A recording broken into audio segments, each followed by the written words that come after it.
ಉದ್ಘಾಟನೆ ಕಾರ್ಯಕ್ರಮವನ್ನು ನಾವು ಸಂಪೂರ್ಣವಾಗಿ ಯಶಸ್ವಿಗೊಳಿಸಿ ಎರಡನೇ ಹಂತದ ಕಾರ್ಯಕ್ರಮ, ಅದುವೇ ಈ ಶತಮಾನೋತ್ಸವದ ಅಂಗವಾಗಿ ನಡೀತಕ್ಕಂಥ ಉಪನ್ಯಾಸ ಕಾರ್ಯಕ್ರಮ. ಆ ಒಂದು ಕಾರ್ಯಕ್ರಮನ ನಾವೀಗ ಪ್ರಾರಂಭ ಮಾಡ್ತಾ ಇದ್ದೇವೆ. ಈ ಒಂದು ಕಾರ್ಯಕ್ರಮವನ್ನು ನಡೆಸಿಕೊಳ್ಳಲಿಕ್ಕೆ ಗಣ್ಯಮಾನ್ಯರು ನಾನು ವೇದಿಕೆಗೆ ಬರಮಾಡಿಕೊಳ್ತಾ ಇದ್ದೇನೆ. ಸನ್ಮಾನ್ಯ ಶ್ರೀ ಡಾಕ್ಟರ್ ಎಸ್.ಸಿ. ಪಾಟೀಲ್, ದೃಶ್ಯಕಲಾ ಸಂಶೋಧಕರು, ದಯಮಾಡಿ ವೇದಿಕೆ ಬರಬೇಕಂತೇಳಿ ಅವರನ್ನು ಕೇಳ್ಕೊಳ್ತೇನೆ. ಹಾಗೆಯೇ ಇನ್ನೋರ್ವ ಉಪನ್ಯಾಸಕರಾದಂಥ ಡಾಕ್ಟರ್ ಡಿ.ಎ. ಉಪಾಧ್ಯಾಯ ಅವರು ದಯಮಾಡಿ ವೇದಿಕೆಗೆ ಆಗಮಿಸಬೇಕು ಅಂತ ಕೇಳ್ತಿದ್ದೇನೆ. ಹಾಗೆಯೇ ಈ ಒಂದು ಕಲಾಶಾಲೆಯ ಮುಖ್ಯಸ್ಥರು ಆದಂಥ ಡಾಕ್ಟರ್ ಬಸವರಾಜ್ ಕುರಿ ಅವರು ಸಹ ವೇದಿಕೆ ಬರಬೇಕು ಅಂತೇಳಿ ಅವರೆಲ್ಲ ವಿನಂತಿ ಮಾಡಿಕೊಳ್ತಾ ಇದ್ದೇನೆ. ಈ ಒಂದು ಕಾರ್ಯಕ್ರಮದ ಘನ ಅಧ್ಯಕ್ಷತೆಯನ್ನು ವಹಿಸ್ಕೊಂಡಿರ್ತಕ್ಕಂಥ ಡಾಕ್ಟರ್ ಮಾನಸ್ ಅವರು ಆ ಎಕ್ಸಿಬಿಷನ್ ನೋಡಲಿಕ್ಕೆ ಅಲ್ಲಿ ಹಾಲ್ವಾಯಿ ಸ್ಕೂಲ್ ಆಫ್ ಕಾರ್ಡ್ ಕಡೆಯನ್ನು ಹೋಗಿದ್ದಾರಂತೆ, ಅಷ್ಟೊಳಗೆ ಬರ್ತೀನಿ ಅಂತ ಹೇಳಿದರು. ಸ್ನೇಹಿತರೆ, ಈ ಒಂದು ಕಾರ್ಯಕ್ರಮದಲ್ಲಿ ಉಪನ್ಯಾಸ ನೀಡಲಿಕ್ಕೆ ಬಂದಿರತಕ್ಕಂಥ ಮಹನೀಯರನ್ನ ನಾನು ಈ ಒಂದು ಕಾರ್ಯಕ್ರಮ ಪರವಾಗಿ ಮತ್ತು ನಮ್ಮ ಅಕಾಡೆಮಿಯ ಪರವಾಗಿ ನಾನು ಸ್ವಾಗತ ಮಾಡ್ಕೊಳ್ತಿದ್ದೀನಿ. ದಯವಿಟ್ಟು ಶಾಂತಕೊಳ್ಳಿ ಅವರು ದಯಮಾಡಿ ಬನ್ನಿ ಪ್ಲೀಸ್. ಹಾಗೆಯೇ ಇನ್ನೋರ್ವ ಉಪನ್ಯಾಸಕರಾದಂಥ ಡಾಕ್ಟರ್ ಬಸವರಾಜ್ ಕುರಿ ಅವರ ಸರ್ ಅವ್ರಿಗೆ ವೆಂಕಟೇಶ್ ಅವರು ಹೂಗುಚ್ಛವನ್ನು ಕೂಡಿ ಸ್ವಾಗತ ಮಾಡ್ಕೊಳ್ಬೇಕಂತಲೇ ಅವರಿಗೆ ವಿನಂತಿ ಮಾಡ್ಕೊಳ್ತಾ ಇದ್ದೇನೆ. ಹಾಗೆಯೇ ಇಲ್ಲಿ ನೆರೆತಕ್ಕಂಥ ಎಲ್ಲ ನಮ್ಮ ಕಲಾವಿದರ ಬಳಗಕ್ಕೆ ನಾನು ಪ್ರೀತಿಪೂರ್ವಕವಾದ ಸ್ವಾಗತ ಕೋರ್ತಾ ಈಗ ಪ್ರಾಸ್ತಾವಿಕ ನುಡಿಗಳನ್ನು ನಮ್ಮ ಅಕಾಡೆಮಿಯ ಸದಸ್ಯರಾದಂಥ ಬಸವರಾಜ್ ಕಲೆಗಾರ್ ಅವರು ನಡೆಸಿಕೊಡ್ಬೇಕು ಅಂತೇಳಿ ಅವರು ವಿನಂತಿ ಮಾಡಿಕೊಳ್ತದೆ. ಎಲ್ಲರಿಗೂ ನಮಸ್ಕಾರ. ಕರ್ನಾಟಕ ಲಲಿತ ಕಲಾ ಅಕಾಡೆಮಿ ರೂಪುಗೊಂಡ ಮೇಲೆ ಇದು ಮೊಟ್ಟ ಮೊದಲನೆಯ ಕಾರ್ಯಕ್ರಮ. ಈ ನಾಡಿನ ಶ್ರೇಷ್ಠತೆಗೆ ಕಾರಣಭೂತರಾಗಿರುವಂತಹ ಪಿ.ಆರ್. ತಿಪ್ಪೇಸ್ವಾಮಿ, ಸೋಮಶೇಖರ್ ಸಾಲಿ ಸರ್ ಹಾಗೂ ಹುಬ್ಳಿ ಸರ್ ಅವರು ಇವರ ಜನ್ಮ ಶತಮಾನೋತ್ಸವನ್ನ ನಮ್ಮ ಅಕಾಡೆಮಿ ಮೊಟ್ಟ ಮೊದಲನೇ ಬಾರಿಗೆ ಈ ಮೂಲಕ ಕಲಾಕ್ಷೇತ್ರದ ಗಣ್ಯರನ್ನು ಸ್ಮರಿಸಿಕೊಳ್ಳುವ ಮೂಲಕ ಅವರಿಗೆ ಗೌರವವನ್ನು ಕೊಡುವ ಮೂಲಕ ಮುಂದಿನ ಕಾರ್ಯಚಟುವಟಿಕೆಯನ್ನು ಚುರುಕುಗೊಳಿಸುವ ನಿಟ್ಟಿನಲ್ಲಿ ಈ ಮೊಟ್ಟ ಮೊದಲನೇ ಕಾರ್ಯಕ್ರಮ ಹಮ್ಮಿಕೊಂಡಿದೆ. ಈ ಕಾರ್ಯಕ್ರಮದಲ್ಲಿ ವಿಶೇಷವಾಗಿ ಆಹ್ವಾನಿತರಾಗಿರುವಂತಹ ಗಣ್ಯಮಾನ್ಯರೆಲ್ಲರನ್ನ ಪ್ರೀತಿಯಿಂದ ಸ್ವಾಗತಿಸುತ್ತಾ ಈ ಕಾರ್ಯಕ್ರಮ ಮಧ್ಯಾಹ್ನದ ಉಪನ್ಯಾಸ ಸಂದರ್ಭ. ಆತ್ಮೀಯ ಕರ್ನಾಟಕ ಲಲಿತ ಕಲಾ ಅಕಾಡೆಮಿ 60ರ ದಶಕದಲ್ಲಿ ಯಾವ ಕನಸನ್ನು ಇಟ್ಕೊಂಡು ಹುಟ್ಟುಕೊಂಡಿದೆ, ಅದರ ಪ್ರಯುಕ್ತವಾಗಿ ಕರ್ನಾಟಕದಾದ್ಯಂತ ಅನೇಕ ಕಾರ್ಯಕ್ರಮ ಹಮ್ಮಿಕೊಳ್ಳುವ ಮೂಲಕ ಈ ನಾಡನ್ನು ತಲುಪಿದೆ.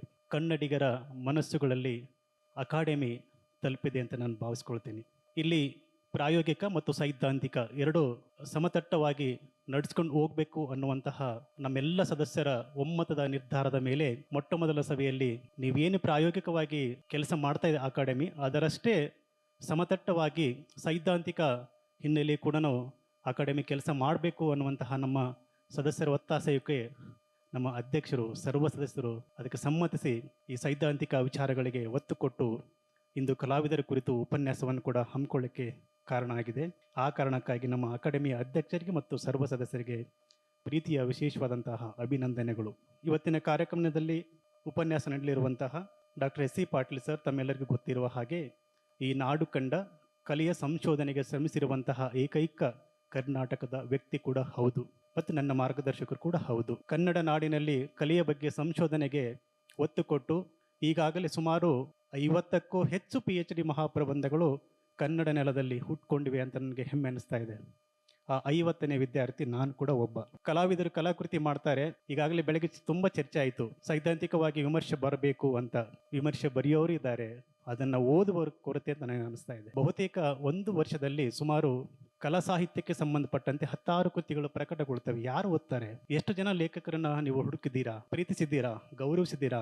ಸುಮಾರು ಲೇಖಕರು ಕರ್ನಾಟಕದಲ್ಲಿ ಬರಿತಾನೇ ಇದ್ದಾರೆ. ಬೆಳಗ್ಗೆ ತುಂಬಾ ಗಂಭೀರವಾದ ಚರ್ಚೆ ಕೂಡ ಆದವು. ಆ ಹಿನ್ನೆಲೆಯಲ್ಲಿ ಕೆಲಸ ಮಾಡುವಂತಹ ಕಲಾ ಸಾಹಿತ್ಯಕ್ಕೆ ಸಂಶೋಧನೆಗೆ ಒತ್ತು ಕೊಡುವಂತಹ ಪ್ರೊಫೆಸರ್ ಎಸ್.ಸಿ. ಪಾಟೀಲ್ ಸರ್ ಅವರು ಇವತ್ತು ನಮ್ಮ ವೇದಿಕೆ ಮೇಲಿದ್ದಾರೆ. ಅವರಿಗೆ ವಿಶೇಷವಾದಂತಹ ಅಭಿನಂದನೆ ಹೇಳುವ ಮೂಲಕ ಸ್ವಾಗತವನ್ನ ಬಯಸ್ತೇನೆ.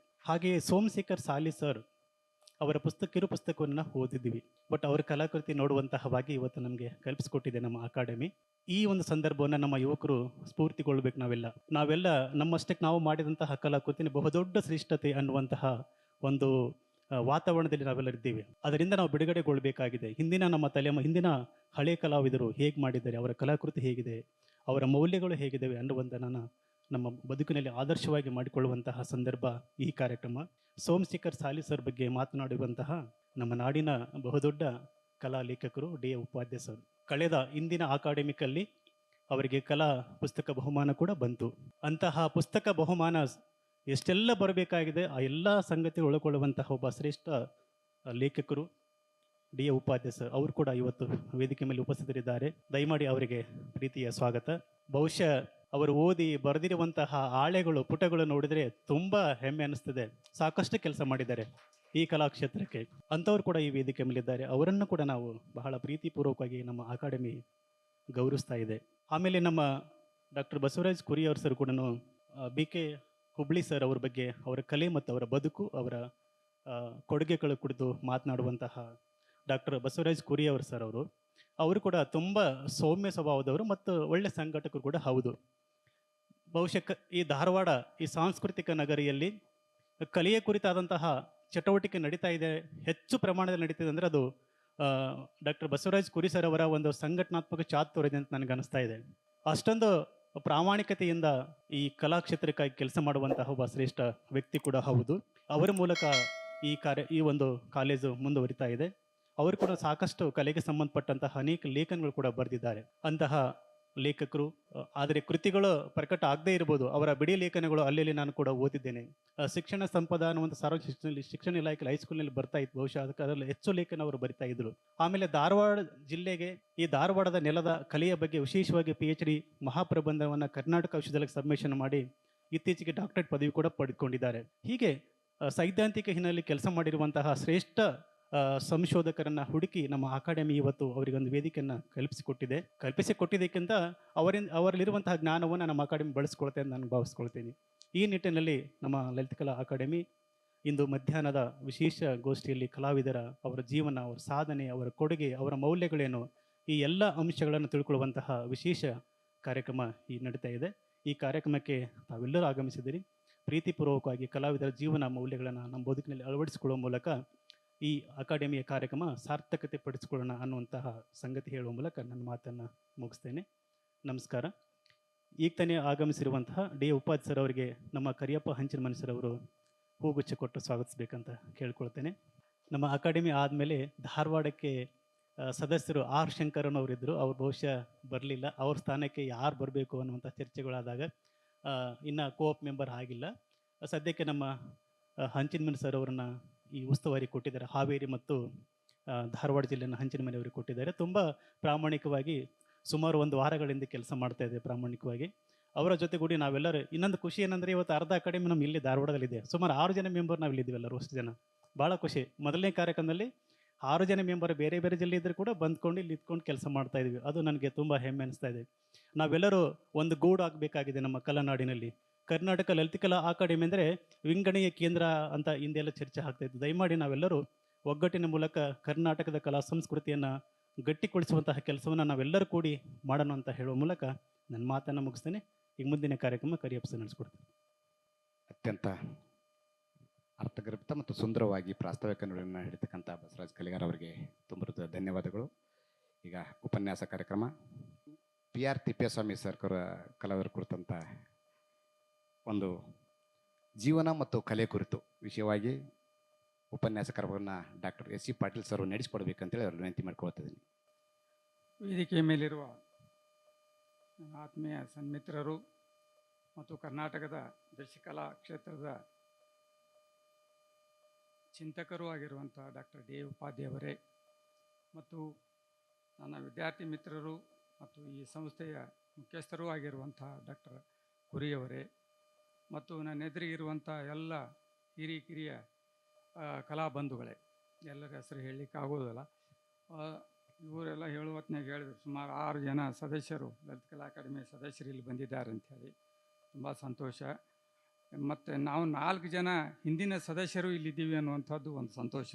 ಅದರಲ್ಲಿ ಈಗ ಇವತ್ತಿನ ಅಧ್ಯಕ್ಷರಾಗಿರುವಂಥ ಪ್ರಸಕುಮಾರ್ ಅವರು, ನಾನು, ಕಡೆಮನಿಯವರು, ಜಟ್ಟಣ್ಣವರು, ನಾವೆಲ್ಲ 4 ಜನ ಒಂದೇ ಅವಧಿಯಲ್ಲಿ ಲಲಿತಕಲಾ ಅಕಾಡೆಮಿ ಸದಸ್ಯರಾಗಿದ್ವಿ. ಸುಮಾರು ಆ ಸಂದರ್ಭದಲ್ಲೆಲ್ಲ ನೆನಪು ಆಗ್ತದೆ ನನಗೆ. ಹಾಗೆಯೇ ಇವೆಲ್ಲ ನೆನಪುಗಳು ಮರುಕಳಿಸ್ತವೆ. ಇಲ್ಲಿ ಸಾಲಿಯವರ ಕುರಿತು ಮಾತನಾಡಲಿಕ್ಕೆ ಬಂದಿರುವಂಥ ದೇವೋಪಾಧ್ಯಾಯ ಅವರು ಕೂಡ ಸಾಕಷ್ಟು ದೃಶ್ಯಕಲಾ ಕ್ಷೇತ್ರಕ್ಕೆ ಮೌಲಿಕವಾದಂಥ ಕೊಡುಗೆ ನೀಡ್ತಿರುವಂಥ ಒಬ್ಬ ಹಿರಿಯ ಕಲಾವಿದರು. ದೃಶ್ಯಕಲೆಗಳ ಕುರಿತು ಸಾಕಷ್ಟು ಕೆಲಸ ಮಾಡ್ತಾ ಇದ್ದಾರೆ. ಅವ್ರದ್ದೇ ಆದಂಥ ಒಂದು ಅದ್ಭುತವಾದಂಥ ಕಲಾ ಸಂಸ್ಥೆ ನಿರ್ಮಾಣ ಮಾಡಿ ಗ್ಯಾಲರಿ ದೊಡ್ಡದಾದಂಥ ಏಷ್ಯಾ ಖಂಡದಲ್ಲಿ ವಿಶ್ವದಲ್ಲೇ ಬಹುದೊಡ್ಡದಾದಂಥ ಗ್ಯಾಲರಿ ಕನಸನ್ನು ಕಾಣಿಸ್ತಾ ಇದ್ದಾರೆ. ಆ ದಿಶೆಯಲ್ಲಿ ಕೆಲಸ ಮಾಡ್ತಿದ್ದಾರೆ. ಮತ್ತು ಬಿ ಕೆ ಹುಬ್ಳಿಯವರ ಕುರಿತು ಗ್ರಂಥವನ್ನು ರಚಿಸಿರುವಂಥ ಡಾಕ್ಟರ್ ಬಿ ಎಂ ಪಾಟೀಲ್ರು ಇಲ್ಲಿದ್ದಾರೆ. ಬಿ ಕೆ ಹುಬ್ಳಿಯವರ ಕುರಿತು ಸಾಕಷ್ಟು ಅವರು ಕೆಲಸ ಮಾಡಿದ್ದಾರೆ ಅನ್ನುವಂಥದ್ದು.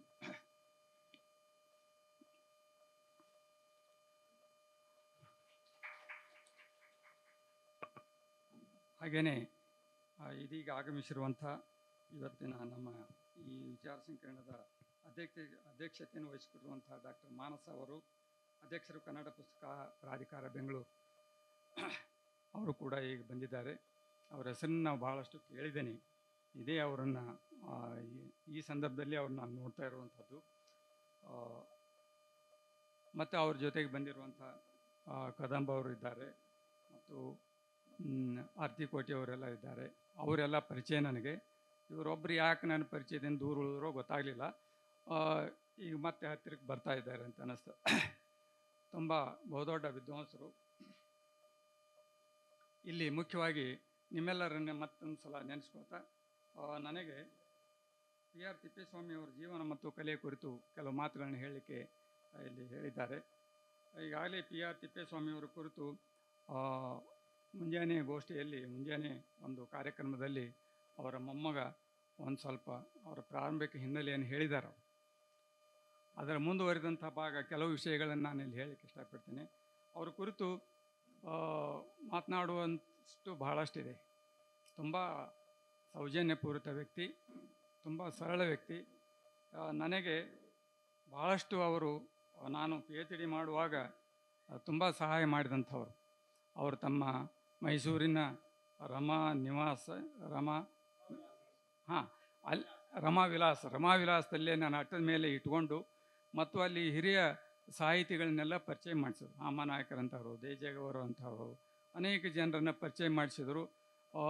ಮತ್ತು P H D G M ಪರಮಶಿವನವ್ರ ಮನೆಗೆ ಹೋಗಿ ಕರ್ಕೊಂಡು ಹೋಗಿ, ಇವ ಜನಪದ ಚಿತ್ರಕಲೆ ಬಗ್ಗೆ ಪಿ ಎಚ್ ಡಿ ಮಾಡ್ತಾನೆ, ನಿಮ್ಮ ಹುಡುಗ ನಮ್ಮ ಹುಡುಗ ಅಂಥೇಳಿ ಎಷ್ಟು ಕಕ್ಕುಲತೆಯಿಂದ ನನ್ನನ್ನೆಲ್ಲ ಮೈಸೂರಿನ ವಿದ್ವಾಂಸರಿಗೆ ಪರಿಚಯ ಮಾಡಿಸ್ಕೊಟ್ಟಂಥ ಹಿರಿಯರು. ಮತ್ತು ಅವರು ಇಲ್ಲಿ ಧಾರವಾಡಕ್ಕೆಲ್ಲ ಬಂದಾಗಲೆಲ್ಲ ಬರ್ತಿದ್ದರು, ನಮ್ಮ ಮನೆಗೆ ಬರ್ತಿದ್ರು. ಮನೆಗೆ ಬಂದು ಅವ್ರಿಗೆ ಇಷ್ಟವಾದಂಥ ಅಡುಗೆ, ಸ್ವಲ್ಪ ಅಡುಗೆ ಪ್ರಿಯರು ಅವರು, ಊಟ ಪ್ರಿಯರು. ಅದು ಬೇಕಿದು ಬೇಕಂಥೇಳಿ ಮಾಡಿಸಿ ಊಟ ಕೂಡ ಮಾಡ್ತಾಯಿದ್ರು. ಅವ್ರ ಜೊತೆಗೆ ನಾನು ಅಕಾಡೆಮಿ ಅಧ್ಯಕ್ಷರಾದಾಗಿನಿಂದ ಹಿಡಿದುಕೊಂಡು ಅದಕ್ಕಿಂತಲೂ ಪೂರ್ವದಿಂದಲೂ ಭಾಳಷ್ಟು ಸಲ ಅವ್ರ ಜೊತೆಗೆ ಓಡಾಡಿದ್ದೇನೆ, ತಿರುಗಾಡಿದ್ದೇನೆ. ನನ್ನ ಕ್ಷೇತ್ರ ಕಾರ್ಯದಲ್ಲಿ ಅವರು ಸಾಕಷ್ಟು ಸಹಾಯ ಸಹಕಾರ ನೀಡಿದ್ದಾರೆ. ಅವರ ಬಗ್ಗೆ ಮಾತನಾಡುವಾಗ ಒಂದು ರೀತಿಯಾದಂಥ ಗೌರವ, ವಿಧೇಯತೆ, ಅದರ ಜೊತೆಗೆ ಅವರ ನೆನಪುಗಳು ನನಗೆ ಬರ್ತವೆ. ಯಾರನ್ನೂ ಅವರು ವಿರೋಧ ಮಾಡಿಕೊಂಡಂತಲ್ಲ. ನನಗೆ ಗೊತ್ತಿರೋ ಹಾಗೆ ತಿಪ್ಪೇಸ್ವಾಮಿ ಅವರಿಗೆ ಸ್ನೇಹ ಬಳಗವೇ ಹೆಚ್ಚು. ಇಲ್ಲಿ ಧಾರವಾಡಕ್ಕೆ ಬಂದರೆ ಎಲ್ಲ ಸಾಹಿತಿಗಳು, ಎಷ್ಟು ಜನ ಸಾಹಿತಿಗಳು ಪರಿಚಯ. ಅವರು ಪಂಚಾಕ್ಷರಿ ಹಿರೇಮಠರ ಮನೆಗೆ ಹೋಗೋರೆ, ಅಲ್ಲಿ ಅವರು ನನಗೆ ಪರಿಚಯ ಇದ್ದಾರೆ. ಕಲಬುರಗಿಯವ್ರ ಪರಿಚಯ ಇದ್ದಾರೆ, ಒಡೆಯರವರು ಪರಿಚಯ ಇದ್ದಾರೆ, ಕುಲಪತಿಗಳು, ರಿಜಿಸ್ಟರ್ಗಳು, ಯಾರಿದ್ದನೋ ಅವರೆಲ್ಲ ನನ್ನ ಸ್ನೇಹಿತರ ಕಣೆ ಹೋಗಿ ಬರೋಣ ಅಂಥೇಳಿ ಅಲ್ಲೆಲ್ಲ ಹೋಗೋರು. ಅಂಥ ಒಂದು ಸ್ನೇಹ ಭಾವನೆಯನ್ನು ಹೊಂದಿರುವಂಥ ಅವರು ಬಹಳಷ್ಟು ಈ ಕ್ಷೇತ್ರಕ್ಕೆ ಕೊಡುಗೆ ನೀಡಿದ್ದಾರೆ. ಅವರ ಕುರಿತು ಈಗಾಗಲೇ ನಾನು ಒಂದು ಪುಸ್ತಕವನ್ನು ಕೂಡ, ಒಂದು ಲೇಖನವನ್ನು ಕೂಡ ಬರೆದಿದ್ದೀನಿ ಅವ್ರದ್ದು.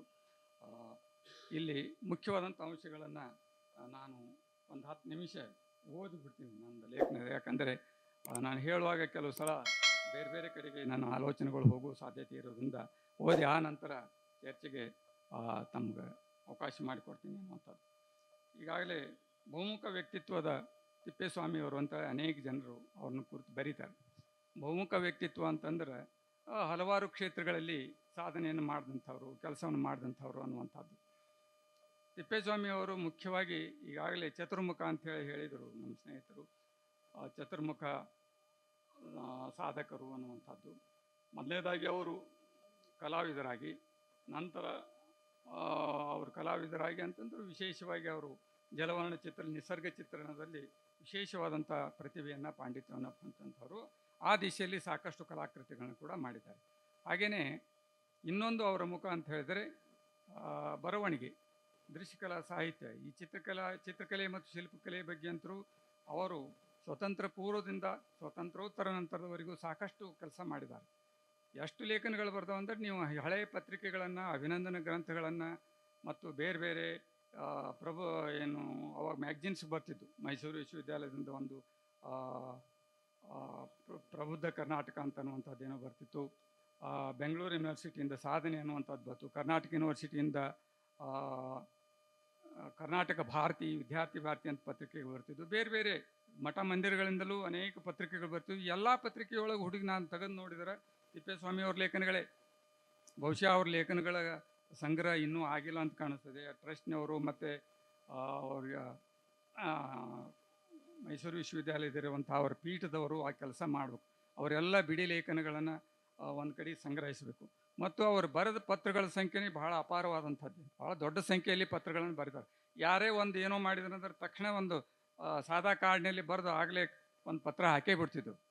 ಸೊ ನನಗೆ ಒಂದು 15-20 ಪತ್ರಗಳನ್ನು ಬರೆದಿದ್ರು. ಒಂದು ಕಡೆ ಕೂಡಿಸಿಟ್ಟಿದ್ದೀನಿ, ಹುಡುಕಾಡಿದೆ ನಾನು. ಇವತ್ತೇನಾರು ಸಿಕ್ಕರೆ ತೊಗೊಂಡು ಹೋಗ್ಬೇಕು, ಅವರು ಟ್ರಸ್ಟ್ನವ್ರು ಕೊಡೋಕತ್ತೆ. ಸಿಗಲಿಲ್ಲ, ಅದಾವೆ ಸಿಗ್ತಾವೆ, ಸಿಕ್ಕರೆ ಅದನ್ನು ಮುಟ್ಟಿಸೋ ಕೆಲಸ ಮಾಡ್ತೀನಿ.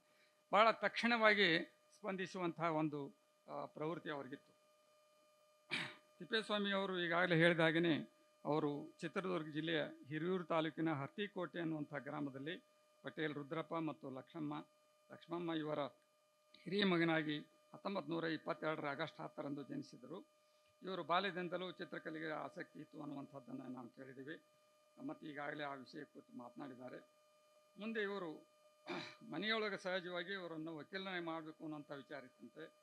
ಮತ್ತು ರಾಜಕೀಯ ಧುರೀಣನಾಗಿ ಮಾಡಬೇಕು ಅನ್ನುವಂಥ ಅಪೇಕ್ಷೆ ಇತ್ತು ಅಂತ ಕಾಣಿಸ್ತದೆ. ಆದರೆ ಅವರೆಲ್ಲವನ್ನು ನಿರಾಕರಿಸಿ ಚಿತ್ರಕಲಾವಿದರಾಗಿ ಬೆಳೆದು ಬಂದರು ಅನ್ನುವಂಥದ್ದು ಕೂಡ ನಮಗೆ ಅವರ ಚರಿತ್ರೆಯನ್ನು ತಿಳಿದು ಬರ್ತದೆ. ತಿಪ್ಪೇಸ್ವಾಮಿಯವರ ವ್ಯಕ್ತಿತ್ವದಲ್ಲಿ ಹಲವಾರು ಮಜಲುಗಳಿದ್ದರು. ಅವರನ್ನು ವಿಶೇಷವಾಗಿ ದೃಶ್ಯಕಲಾ ಸಾಹಿತಿ, ನಿಸರ್ಗ ಚಿತ್ರಕಾರ, ವಸ್ತು ಸಂಗ್ರಹಾಲಯಗಳ ಹರಿಕಾರ ಎಂದೇ ಗುರುತಿಸಲಾಗುತ್ತದೆ. ಚಿತ್ರಕಲೆಯಂತೆ ಬರವಣಿಗೆ ಹವ್ಯಾಸವನ್ನು ರೂಢಿಸಿಕೊಂಡ ತಿಪ್ಪೇಸ್ವಾಮಿಯವರು ಬಾಲ್ಯದಿಂದಲೂ ಕಿರು ಕವನಗಳನ್ನು, ಲಘು ಬರಹಗಳನ್ನು ಅನೇಕ ಪತ್ರಿಕೆಗಳಲ್ಲಿ ಪ್ರಕಟಿಸಿದ್ದಾರೆ. ಇವು ಬಹಳ ಜನಕ್ಕೆ ಗೊತ್ತೇ ಇಲ್ಲ. ಅವರು ಕವಿಯಾಗಿಯೂ ಕೂಡ ಸಣ್ಣ ಲೇಖನಗಳನ್ನು ಬರಿತಾ ಇದ್ದರು ಅನ್ನುವಂಥದ್ದು. ಅಲ್ಲದೆ ಕರ್ನಾಟಕ ರಾಜ್ಯ ವಯಸ್ಕರ ಶಿಕ್ಷಣ ಸಮಿತಿ ಪ್ರಕಟಿಸುವ ಪುಸ್ತಕ ಪ್ರಪಂಚಕ್ಕೆ ಅನೇಕ ಕಲೆಯ ಕಲಾವಿದರನ್ನು ಕುರಿತು ಹಲವಾರು ಲೇಖನಗಳನ್ನು ಬರೆದಿದ್ದಾರೆ. ಅವರು ಪರ್ವತಿ ಎಂಬ ಕಾವ್ಯನಾಮದಿಂದ ಅನೇಕ ಗ್ರಂಥಗಳಿಗೆ ವಿಮರ್ಶೆಯನ್ನು ಬರೆದಿದ್ದನ್ನು ಕೂಡ ನಮಗೆ ತಿಳಿದು ಬರ್ತದೆ. ಮುಂದೆ ಅವರು ಪದವಿ ಶಿಕ್ಷಣಕ್ಕೆ ಮೈಸೂರಿಗೆ ಹೋಗ್ತಾರೆ. ಅಲ್ಲಿ ತಮ್ಮ ಜೀವಿತದುದ್ದಕ್ಕೂ ಮೈಸೂರಿನ ಮುಂದೆ ಅಲ್ಲಿ ಹೋದವರು ಅಲ್ಲೇ ಉಳಿದುಬಿಡ್ತಾರೆ. ಮೈಸೂರು ನಿವಾಸಿಯಾಗಿ ಉಳಿದದ್ದು ಗಮನಾರ್ಹವಾದಂಥ ಸಂಗತಿ. ಮೈಸೂರಿನಲ್ಲಿ ಚಾಮರಾಜೇಂದ್ರ ಕಲಾಶಾಲೆಯಲ್ಲಿ ಚಿತ್ರಕಲಾ ಶಿಕ್ಷಣವನ್ನು ಮುಗಿಸಿ S Nanjundaswamy, Y Subrahmanyaraju, F M. Soofi, M. Veerappa ಮೊದಲಾದ ಹಿರಿಯ ತಲೆಮಾರಿನ ಕಲಾವಿದರುಗಳ ಸನ್ಮಾರ್ಗದಲ್ಲಿ ಮಾರ್ಗದರ್ಶನದಲ್ಲಿ ಇವರು ಕಲಾ ಶಿಕ್ಷಣವನ್ನು ಪಡೆದ ವಿವರಗಳು ಸಿಗ್ತವೆ. ಮುಂದೆ ಮೈಸೂರಿನಲ್ಲಿ ಇವರು ಕಲಾಕ್ಷೇತ್ರ ಎಂಬ ಪತ್ರಿಕೆಯೊಂದನ್ನು ಕೂಡ ಈಶಂ ಪರಮಶಿವನವರು, ಹೇಮದಳ ರಾಮದಾಸ್, ಪ್ರಾಧ್ಯಾಪಕ ಋಷೇಂದ್ರ ಸ್ವಾಮಿ, ಅಬ್ದುಲ್ ನಜೀರ್ ಸಾಬ್ ಈ ಮುಂತಾದವರೆಲ್ಲ ಸೇರಿ ಪತ್ರಿಕೆಯನ್ನು ಪ್ರಾರಂಭ ಮಾಡಿದರು ಅಂತ ಹೇಳಿ ನಮ್ಗೆ ಗೊತ್ತಾಗ್ತದೆ. ಈ ಇದನ್ನು ಅವರು ಪ್ರಕಾಶನ ಸಂಸ್ಥೆಯಾಗಿಯೂ ಕೂಡ ಅದನ್ನು ಬಳಸ್ಕೊಂಡು ಬಂದಿದ್ದಾರೆ. ರಾಗರೂಪಶಿ, ದಿಬ್ಬದಾಚೆ, ಚರಪಂಜರ, ಸಾಹಿತ್ಯ ಸಮೀಕ್ಷೆ ಮುಂತಾದ ಗ್ರಂಥಗಳನ್ನು ಕೂಡ ಆ ಸಂದರ್ಭದ ಅದರ ಮೂಲಕ ಪ್ರಕಟಿಸಿದ್ದಾರೆ. ಇವು ಸಾಹಿತ್ಯ ಕ್ಷೇತ್ರಕ್ಕೆ ಹೊಸ ಚಿಂತನೆಗೆ ಹಚ್ಚಿದ್ದನ್ನು ಕೂಡ ಸಾಹಿತ್ಯ ವಲಯದಲ್ಲಿ ವಿಮರ್ಶಕರು ಗುರುತಿಸಿದ್ದಾರೆ. 1956ರಲ್ಲಿ ಚಿತ್ರಶಿಲ್ಪ ಒಂದು ಅಕಾಡೆಮಿಯನ್ನು ಕೂಡ ಖಾಸಗಿಯಾಗಿ ಅವರು ಪ್ರಾರಂಭ ಮಾಡಿದ್ದು ಕೂಡ ನಮಗೆ ತಿಳಿದು ಬರ್ತದೆ. ಅಲ್ಲಿ ಅನೇಕ ಕಾರ್ಯಕ್ರಮಗಳನ್ನು ಯೋಜಿಸಿದಂಥ ರೂವಾರಿಯವರು ಸರ್ಕಾರದಿಂದ ಪ್ರಾರಂಭಿಸಿದ ಜನಪದ ಮಾಸ್ ಪತ್ರಿಕೆಗೆ ಕಲಾ ವಿಭಾಗದ ಸಂಪಾದಕರಾಗಿಯೂ ಕೂಡ ಅನೇಕ ಪತ್ರಿಕೆಗಳಿಗೆ ಕಲೆಯ ಕಲಾವಿದರನ್ನು ನಿರಂತರವಾಗಿ ಪರಿಚಯಿಸ್ತಾ ಬಂದಂಥ ಹಿರಿಮೆ ಇವ್ರದ್ದು. ತಿಪ್ಪೇಸ್ವಾಮಿಯವರು ಸಾಹಿತ್ಯದ ಕುರಿತು ಮತ್ತು ಕಲಾ ಸಾಹಿತ್ಯದ ಕುರಿತು ಈ ಎರಡು ನೆಲೆಗಳಲ್ಲಿಯೂ ಕೂಡ ಸಾಕಷ್ಟು ಕೃಷಿ ಮಾಡಿದ್ದನ್ನು ನಾವು ನೋಡ್ತೇವೆ. ಅವರು ನಿರಂತರವಾಗಿ ಅದನ್ನು ಒಂದು ವೃತ್ತದಂತೆ ಪಾಲಿಸಿಕೊಂಡು ಬಂದದ್ದನ್ನು ಕೂಡ ನಾವು ಕಾಣ್ತೇವೆ. 1958ರಲ್ಲಿ ಮೈಸೂರಿನ ಮಹಾರಾಜ ಮಹಾವಿದ್ಯಾಲಯದಿಂದ BA ಪದವಿಯನ್ನು ಪಡೆದುಕೊಂಡ ಇವರು ಮುಂದೆ ಮೈಸೂರು ವಿಶ್ವವಿದ್ಯಾಲಯದ ವಸ್ತು ಸಂಗ್ರಹಾಲಯದಲ್ಲಿ ಕ್ಯೂರೇಟರ್ ಆಗಿ ಸೇವೆಯನ್ನು ಪ್ರಾರಂಭಿಸ್ತಾರೆ. ಈ ಹಂತದಲ್ಲಿ ಕಲಾಕೃತಿಗಳ ನಿರ್ಮಾಣ, ವಸ್ತು ಸಂಗ್ರಹಾಲಯಕ್ಕಾಗಿ ಕರ್ನಾಟಕದುದ್ದಕ್ಕೂ ಹಳ್ಳಿಗಳಲ್ಲಿ ತಿರುಗಾಡಿ ಕ್ಷೇತ್ರ ಕಾರ್ಯ ಮಾಡಿ ಗ್ರಾಮೀಣರ ಅಪರೂಪದ ವಸ್ತುಗಳನ್ನು ಸಂಗ್ರಹಿಸುವ ಕಾರ್ಯವನ್ನು ನಿರಂತರವಾಗಿ ಮಾಡಿ ಒಂದು ಶ್ರೇಷ್ಠ ವಸ್ತು ಸಂಗ್ರಹಾಲಯವನ್ನಾಗಿ ನಿರ್ಮಿಸಿದ್ದುದು ತಿಪ್ಪೇಸ್ವಾಮಿಯವರ ಕ್ರಿಯಾಶೀಲ ವ್ಯಕ್ತಿತ್ವಕ್ಕೆ ಒಂದು ನಿದರ್ಶನ. ಮೈಸೂರು ವಿಶ್ವವಿದ್ಯಾಲಯ ಅಂತಂದರೆ ವಸ್ತು ಸಂಗ್ರಹಾಲಯದಿಂದಲೇ ಮೈಸೂರಿಗೆ ಆ ವಿಶ್ವವಿದ್ಯಾಲಯಕ್ಕೊಂದು ಹೆಚ್ಚಿನ ಗೌರವ ಬಂದಿದೆ ಅನ್ನುವಂಥ ಮಾತು ಕೂಡ ಇದೆ. ಅದಲ್ಲದೆ ಚಿತ್ರದುರ್ಗದ ಮಠ, ಧರ್ಮಸ್ಥಳದ ಮಠದಲ್ಲಿ, ಪುತ್ತೂರಿನ ಮಠದ ವಸ್ತು ಸಂಗ್ರಹಾಲಯಗಳಲ್ಲಿ ಇವರು ಸೇವೆಯನ್ನು ಸಲ್ಲಿಸಿದ್ದಾರೆ. ಅಂದರೆ ಅಲ್ಲಿ ಕೂಡ ಮ್ಯೂಸಿಯಂಗಳನ್ನು ಭಾಳ ಅದ್ಭುತವಾಗಿ ನಿರ್ಮಾಣ ಮಾಡಿದ್ದಾರೆ. ಇವತ್ತಿಗೂ ಕೂಡ ಅಲ್ಲಿ ನೋಡ್ಬೇಕು ಎಷ್ಟು ಶಿಸ್ತಿನಿಂದ ಆ ಮ್ಯೂಸಿಯಮ್ಮು ಮಾಡಿದ್ದಾರೆ ಅನ್ನುವಂಥದ್ದನ್ನು. ಹೀಗೆ ಹಲವಾರು ಇಂಥ ಸಮುದಾಯದ ಕೆಲಸಗಳನ್ನು ಮಾಡುವುದರ ಜೊತೆಗೆ ಅವರು ಸ್ವತಃ ವೈಯಕ್ತಿಕವಾಗಿ ಹಲವಾರು ಗ್ರಂಥಗಳನ್ನು ಕೂಡ ಬರೆದಿದ್ದಾರೆ. ಅವರು ಬರೆದಂಥ ಗ್ರಂಥಗಳನ್ನು K Venkatappa, M Veerappa, Nanjundaswamy, S Nanjundaswamy, ಕಲೋಪಾಸಕರು, ಶಿಲ್ಪಕಲಾ ಸಂಕುಲ, ಶಿಲ್ಪ ಸಂಕುಲ, FM ಸೂಫಿ, ಪ್ರಶಸ್ತಿ ಪಡೆದ ಕಲಾವಿದರು, ಕಲಾವಿದ ಕಂಡ ಫ್ರಾನ್ಸ್, ಕಲಾವಿದನ ನೆನಪುಗಳು, ಭಾರತೀಯ ಚಿತ್ರಕಲೆ, ಇದು ಇಂಗ್ಲೀಷಿಂದ ಕನ್ನಡಕ್ಕೆ ಅನುವಾದವಾದಂಥ ಕೃತಿ. ಅದು ಅಲ್ಲದೆ ಗ್ರಾಮೀಣ ಗೃಹ ವಸ್ತುಗಳು, ರಸಯಾತ್ರೆ, ಹೋರಾಟಗಾರ ಕೆಂಚಪ್ಪ, ಇನ್ನೊಂದು ಮಲೆ ಮಹದೇಶ್ವರ ಕಾವ್ಯವನ್ನು ಅವರು ಇದನ್ನು ಮಾಡಿದ್ದಾರೆ, ಅದು ಪ್ರಕಟ ಆಗಿಲ್ಲ, ಎಡಿಟ್ ಮಾಡಿದ್ದಾರೆ ಅಂತ ಕಾಣಿಸ್ತದೆ. ಹೀಗೆ ಹಲವಾರು ಗ್ರಂಥಗಳನ್ನು ಅವರು ಬರೆದಿದ್ದಾರೆ. ವಿಶೇಷವಾಗಿ 1977ರಲ್ಲಿ ಅವರು ನಿವೃತ್ತಿಯನ್ನು ಹೊಂದಿದ ನಂತರ ಅವರ ಓಡಾಟ ಇನ್ನೂ ಜಾಸ್ತಿ ಆಗ್ತದೆ. ಅವರನ್ನು ಕುರಿತು ಜಿ.ಸಿ.ಎಂ. ಪರಮಶಿವನವರು, P.R. ತಿಪ್ಪೇಸ್ವಾಮಿಯವರ ಕುರಿತು ಗ್ರಂಥವನ್ನು ರಚಿಸಿದ್ದಾರೆ. ಮತ್ತು ಅವರ ಕುರಿತು ಇತ್ತೀಚೆಗೆ ಹರ್ತಿಸಿರಿ, ಕಾಯಕ ಯೋಗಿ ಗ್ರಂಥಗಳು ಬಂದಿವೆ. ಲಲಿತ ಕಲಾ ಅಕಾಡೆಮಿ ಅಧ್ಯಕ್ಷರಾದ ಅವಧಿಯಲ್ಲಿ ಅಂತೂ ಅವರ ಸೇವೆಯನ್ನು ಕಲಾಲೋಕ ಯಾವತ್ತೂ ಮರೆಯುವ ಹಾಗಿಲ್ಲ. ಭಾಳ ಅದ್ಭುತವಾದಂಥ ಕೆಲಸವನ್ನು ಅವರು ಮಾಡಿದ್ದಾರೆ.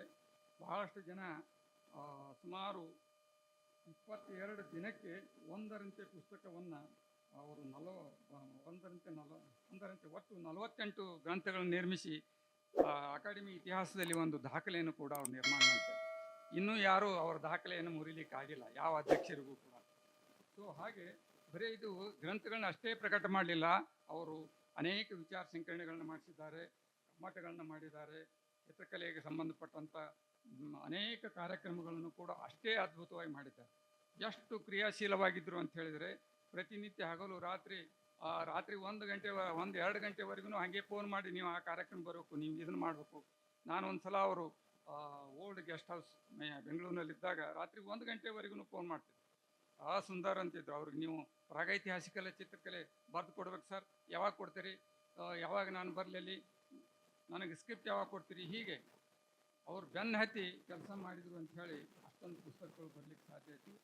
ಇನ್ನೊಂದು ವಿಶೇಷ ಅಂತ ಹೇಳಿದ್ರೆ, ಅಕಾಡೆಮಿ ಒಳಗೆ ಒಂದು 2-3 ಗ್ರಂಥಗಳಂತೂ ತುಂಬ ಮೆಮೊರಿಯಬಲ್. ಇವತ್ತು ಸಂಶೋಧನೆಗೆ ಅನೇಕ ಆಕಾರ ಸಾಮಗ್ರಿಗಳಿಗೆ 2-3 ಗ್ರಂಥಗಳಿವೆ. ಒಂದು ಚಿತ್ರಕಲಾ ಪ್ರಪಂಚ ಅನ್ನುವಂಥದ್ದು 1930ರಲ್ಲಿ ಅವರ ಮಾರ್ಗದರ್ಶನದಲ್ಲಿ ಅಲಾಮೇಶ್ವರನ್ ಮತ್ತು ಮರಿಶಮಕರವರು ಸುಮಾರು 744 ಪುಟಗಳ ವ್ಯಾಪ್ತಿಯಲ್ಲಿ 70 ಲೇಖನಗಳನ್ನು ದೃಶ್ಯಕಲೆಗೆ ಸಂಬಂಧಪಟ್ಟಂಥ ಪ್ರಕಟದ ಲೇಖನಗಳನ್ನು ಕೂಡಿಸಿ, ದೃಶ್ಯಕಲೆ ಇಷ್ಟು ವ್ಯಾಪಕವಾಗಿ ಇದೇ, ಇಷ್ಟು ಲೇಖನಗಳು ಬಂದವು ಈ ಕ್ಷೇತ್ರದ ಬಗ್ಗೆ ಅನ್ನುವಂಥ ಅರಿವನ್ನು ಕೂಡ ಅವರು ಮೂಡಿಸಿದರು.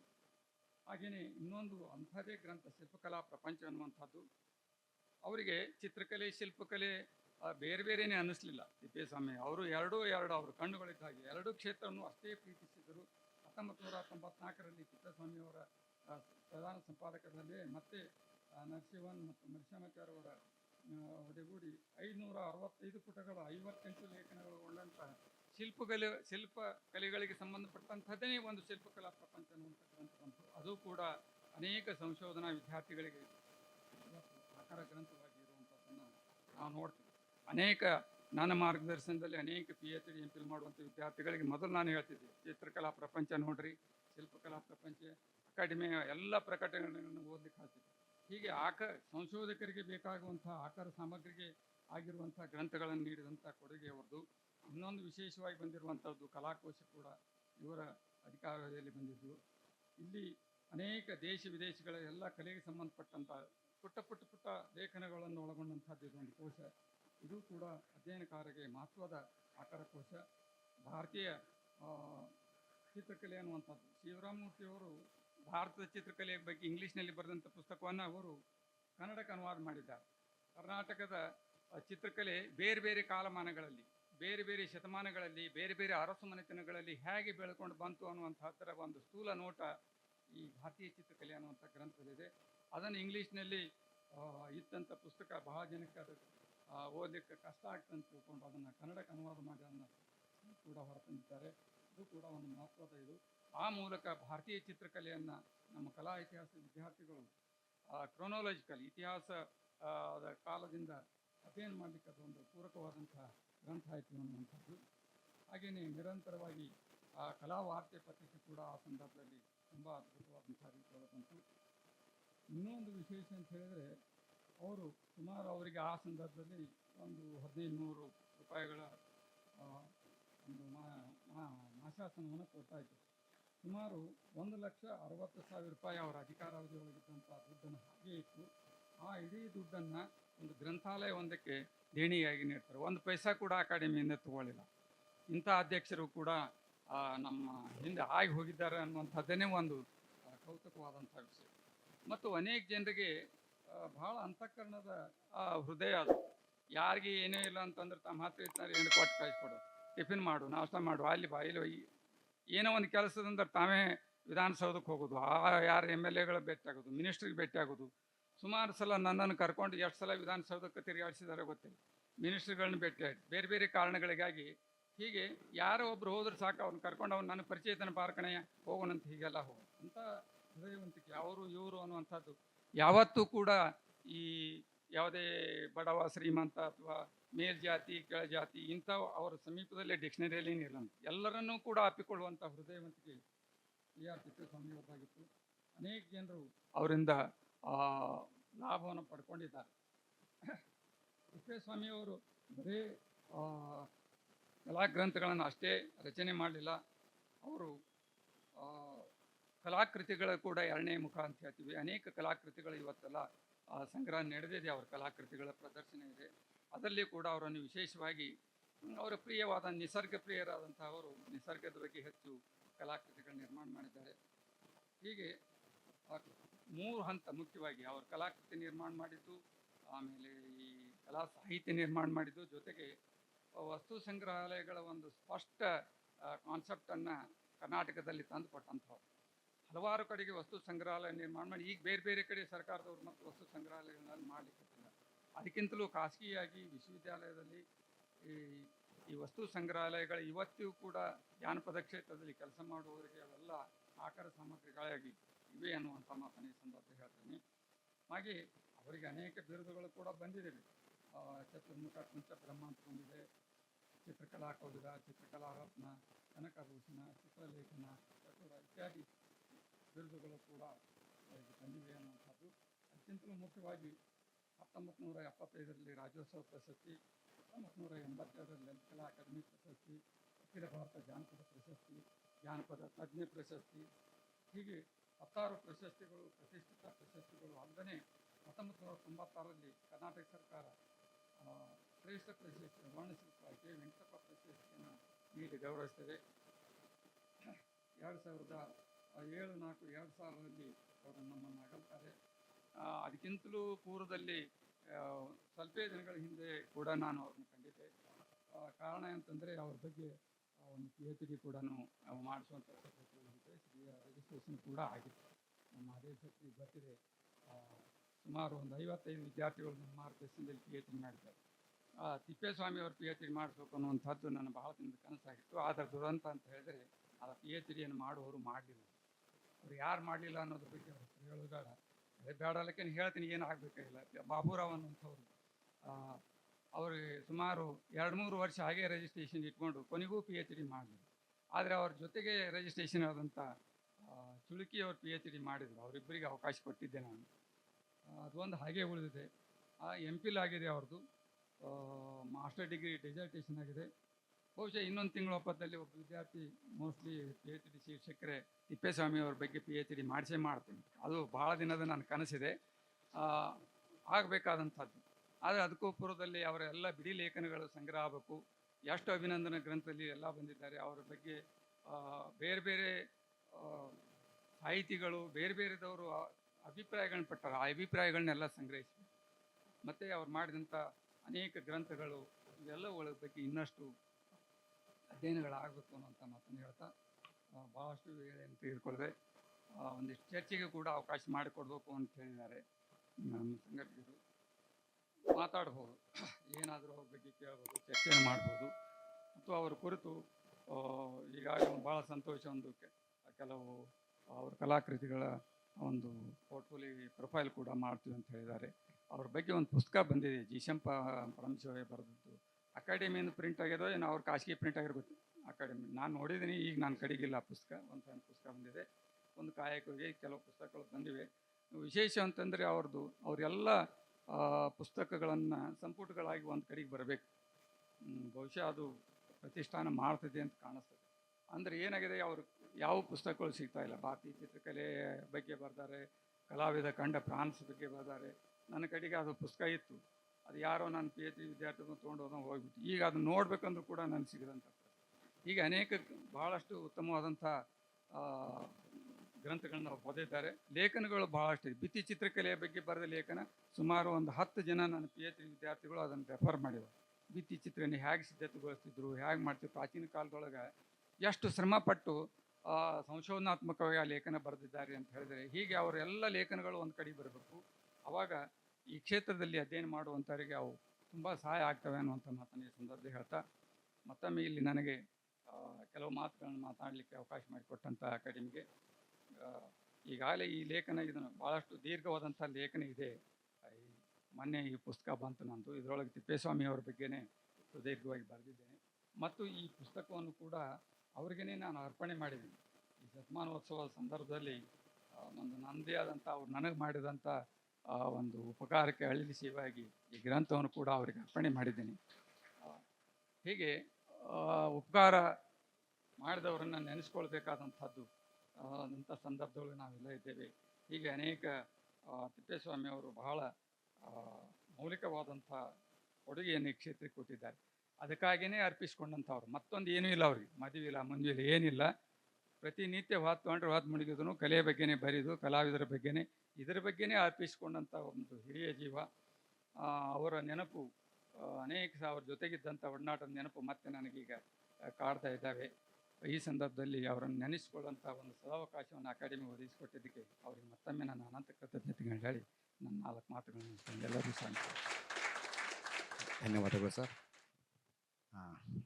ಈ ನಾಡು ಕಂಡ ಶ್ರೇಷ್ಠ ಕಲಾವಿದರಲ್ಲಿ ಒಬ್ಬರಾದಂಥ ತಿಪ್ಪೇಸ್ವಾಮಿಯವರ ಕುರಿತಂತ ಉಪನ್ಯಾಸ ನೀಡಿರ್ತಕ್ಕಂಥ ಡಾಕ್ಟರ್ ಎಸ್ ಸಿ ಪಾಟೀಲ್ ಸರ್ಗೆ ತಮ್ಮೆಲ್ಲರ ಪರವಾಗಿ ಮತ್ತು ನಮ್ಮ ಅಕಾಡೆಮಿ ಪರವಾಗಿ ತುಂಬ ಧನ್ಯವಾದಗಳು.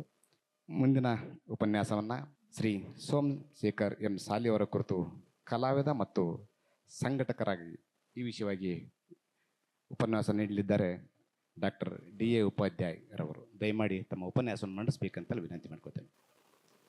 ಅಕಾಡೆಮಿಯ ಅಧ್ಯಕ್ಷರಾದಂಥ ಶ್ರೀಯುತ ಕುಮಾರ್ ಅವರೇ, ರಿಜಿಸ್ಟ್ರಾರರೇ, ಅಕಾಡೆಮಿಯ ಸರ್ವ ಸದಸ್ಯರೇ ಹಾಗೂ ಮಾಜಿ ಸದಸ್ಯರೇ, ಕಲಾವಿದರೇ, ಕಲಾಭಿಮಾನಿಗಳೇ ಹಾಗೂ ಪತ್ರಿಕಾ ಮಾಧ್ಯಮದವರೇ ಮತ್ತು ಡಿಜಿಟಲ್ ಮಾಧ್ಯಮದವರೇ, ನಾನು ಅನೇಕ ಕಡೆಗಳೇ ಒಂದು ಮಾತು ಬರೆದಿದ್ದೀನಿ. ಕಲೆಯನ್ನು ಮಾತಿನಲ್ಲಿ ಹೇಗೆ ಹೇಳಕ್ಕೆ ಸಾಧ್ಯ? ಸಂಗೀತವನ್ನು ಮಾತಿನಲ್ಲಿ ಹೇಳಕ್ಕೆ ಹೇಗೆ ಸಾಧ್ಯ? ಸಂಗೀತ ಧ್ವನಿ ಮಾಧ್ಯಮ, ಚಿತ್ರ ದೃಶ್ಯ ಭಾಷೆಗೆ ಒಳಗೊಂಡಂಥ ಒಂದು ಮಾಧ್ಯಮ. ಇದೆಲ್ಲ ಬಾಯಲ್ಲಿ ಹೇಳೋಕ್ಕಾಗುತ್ತಾ? ಇದೆಲ್ಲ ನಾನು ಹೆಂಗೆ ಬಾಯಲ್ಲಿ ಹೇಳಲಿ? ಆದರೂ ಈ ಹೇಳದೆ ಹೋದರೆ ಮಾತು ಹುಟ್ಟಿದ್ದು ವ್ಯರ್ಥ ಆಗುತ್ತೆ. ಆ ದೃಷ್ಟಿಯಿಂದ ಮಾತಿನಲ್ಲಿ ಹೇಳಬೇಕಾಗುತ್ತೆ, ಹೇಳಕ್ಕೆ ಪ್ರಯತ್ನ ಮಾಡ್ತಾಯಿದ್ದೀನಿ. ಸೋಮಶೇಖರ ಸಾಲಿಯವರು 1922ರಲ್ಲಿ ನವೆಂಬರ್ 7ರಂದು ಜನಿಸಿದರು. ಅವರ ತಂದೆ ಮಾಗುಂಡಯ್ಯನವರು, ತಾಯಿ ರೇವಮ್ಮನವರು. ಸೋಮಶೇಖರ ಸಾಲಿಯವರಿಗೆ ಚನ್ನಬಸಯ್ಯ ಅಂತ ಒಬ್ಬ ಅಣ್ಣ ಇದ್ದ.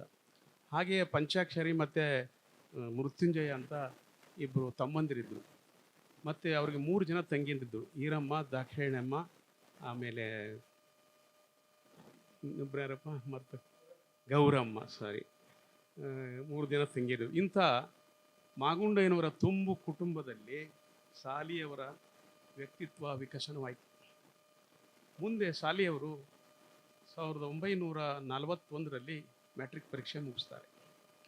ಮುಗಿಸಿದ ಮೇಲೆ ಅವರು ಬೆಳಗ್ಗಾಗಲೇ ಹೇಳಿದ್ದಾರೆ, ಇಲ್ಲಿ ಹಲವಾರು ಸ್ಕೂಲ್ ಆಫ್ ಆರ್ಟಲ್ಲಿ ಸ್ವಲ್ಪ ದಿವಸ ಇದ್ದರು, ಆಮೇಲೆ ಬೇರೆ ಬೇರೆ ಕಡೆ ಮೆಣಜಿಯವ್ರ ಹತ್ರ ಸ್ವಲ್ಪ ದಿವಸ, ಹಾಗೆಲ್ಲ ಕನೆಯಲ್ಲಿ ಕಲೆಯಿಂದ ಸ್ಟಡಿ ಮಾಡಿ JS ಸ್ಕೂಲ್ ಆಫ್ ಆರ್ಟ್ ಬಾಂಬೆನಲ್ಲಿ ಆರ್ಟ್ ಮಾಸ್ಟರ್ ಡಿಪ್ಲೊಮಾ ಮುಗಿಸ್ತಾರೆ. ಆರ್ಟ್ ಮಾಸ್ಟರ್ ಡಿಪ್ಲೊಮಾ ಅಂದರೆ ಅವಾಗ ಭಾಳ ಬೆಲೆ ಇತ್ತು, ಈಗ ಅದಕ್ಕೆ ಬೆಲೆ ಇಲ್ಲ.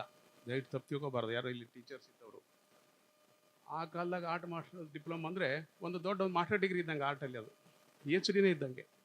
ಯಾಕಂದರೆ ಆ ಕಲೆಯ ಹಿನ್ನೆಲೆ ಇರುವಂಥ ತತ್ವಗಳು ಅಷ್ಟು ಗಂಭೀರ್ಯ ಮತ್ತು ಗಾಢವಾಗಿರ್ತಿದ್ವು. ಸುಮ್ಮನೆ ನಾವು ಹೋಗಿ ಇವತ್ತಿಂದ ಏನೇ ಮಾಡ್ತೀನಿ ಅಂತೇಳಿ ಇವತ್ತಿನ ನಂಗೆ ಆರ್ಟ್ ಮಾಡೋಕ್ಕಾಗ್ತಿರ್ಲಿಲ್ಲ ಅವತ್ತು. ಆ ದೃಷ್ಟಿಯಿಂದ ಸಾಲಿಯವರು ಬಹಳ ಮಹತ್ವ ಪಡ್ಕೋತಾರೆ. ಈಗ ನಾನು ಸಾಲಿಯವರ ಕಲಾಕೃತಿಗಳಿಗೆ ಹೋಗೋಕ್ಕಿಂತ ಮೊದಲು ಸಾಲಿಯವರ ಕಾಲದ ಕೃತಿಗಳ ಸ್ವರೂಪ ಹೇಗಿತ್ತು ಅಂತ ಒಂದು 2 ಪ್ಯಾರದಲ್ಲಿ ಹೇಳ್ತಾ ಇದ್ದೀನಿ. ಸಾಲಿಯವರ ಕಲಾಕೃತಿಗಳ ಬಗ್ಗೆ ನಾವು ವಿಮರ್ಶೆ ಮಾಡಬೇಕಾದಾಗ ಅವರ ಜೀವಿತ ಕಾಲದಲ್ಲಿಯ ಕಲಾರಂಗದ ಕಲೆಯ ಆಶೋತ್ತರಗಳ ಆಯಾಮಗಳನ್ನು ಅವಲೋಕಿಸಬೇಕಾಗುತ್ತದೆ. ಅಂದರೆ ಆ ಕಾಲದ ರಚನಾ ಸಿದ್ಧಾಂತಗಳ ಸ್ಥಿತಿ ಮತ್ತು ಮಿತಿಗಳು ಹೇಗಿದ್ದವು ಎಂಬುದನ್ನು ನಾವು ಅರಿಯಬೇಕಾಗುತ್ತೆ.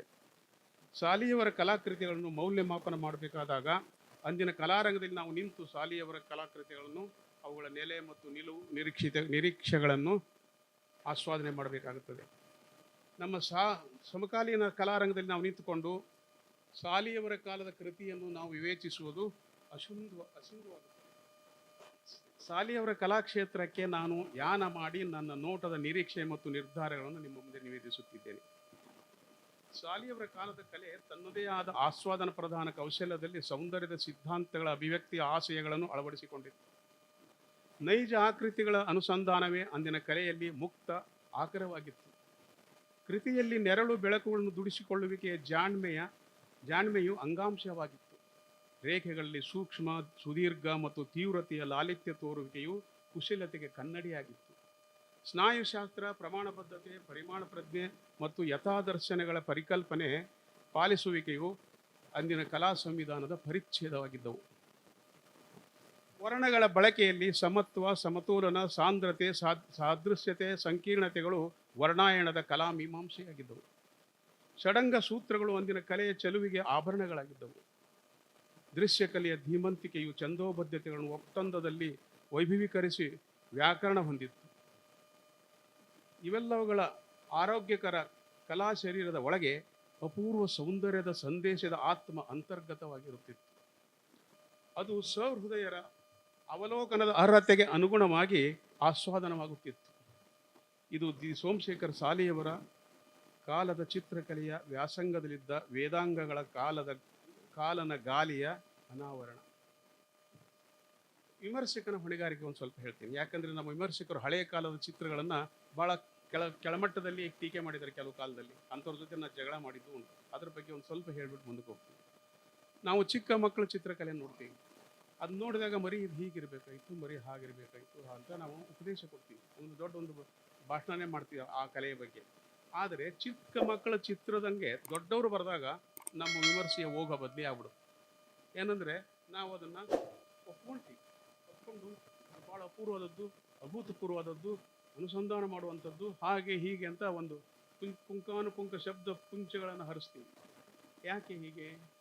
ಅವ್ರ ಜೊತೆ ನಮ್ಮ ಏನು ವಿಮರ್ಶೆಯ ಸಿದ್ಧಾಂತಗಳನ್ನು ರಾಜಿ ಮಾಡಿಕೊಂಡು ಅವ್ರಿಗೆ ಅಭಿಪ್ರಾಯವನ್ನು ನಾವು ಕೊಡ್ತಾ ಇದ್ದೀವಿ.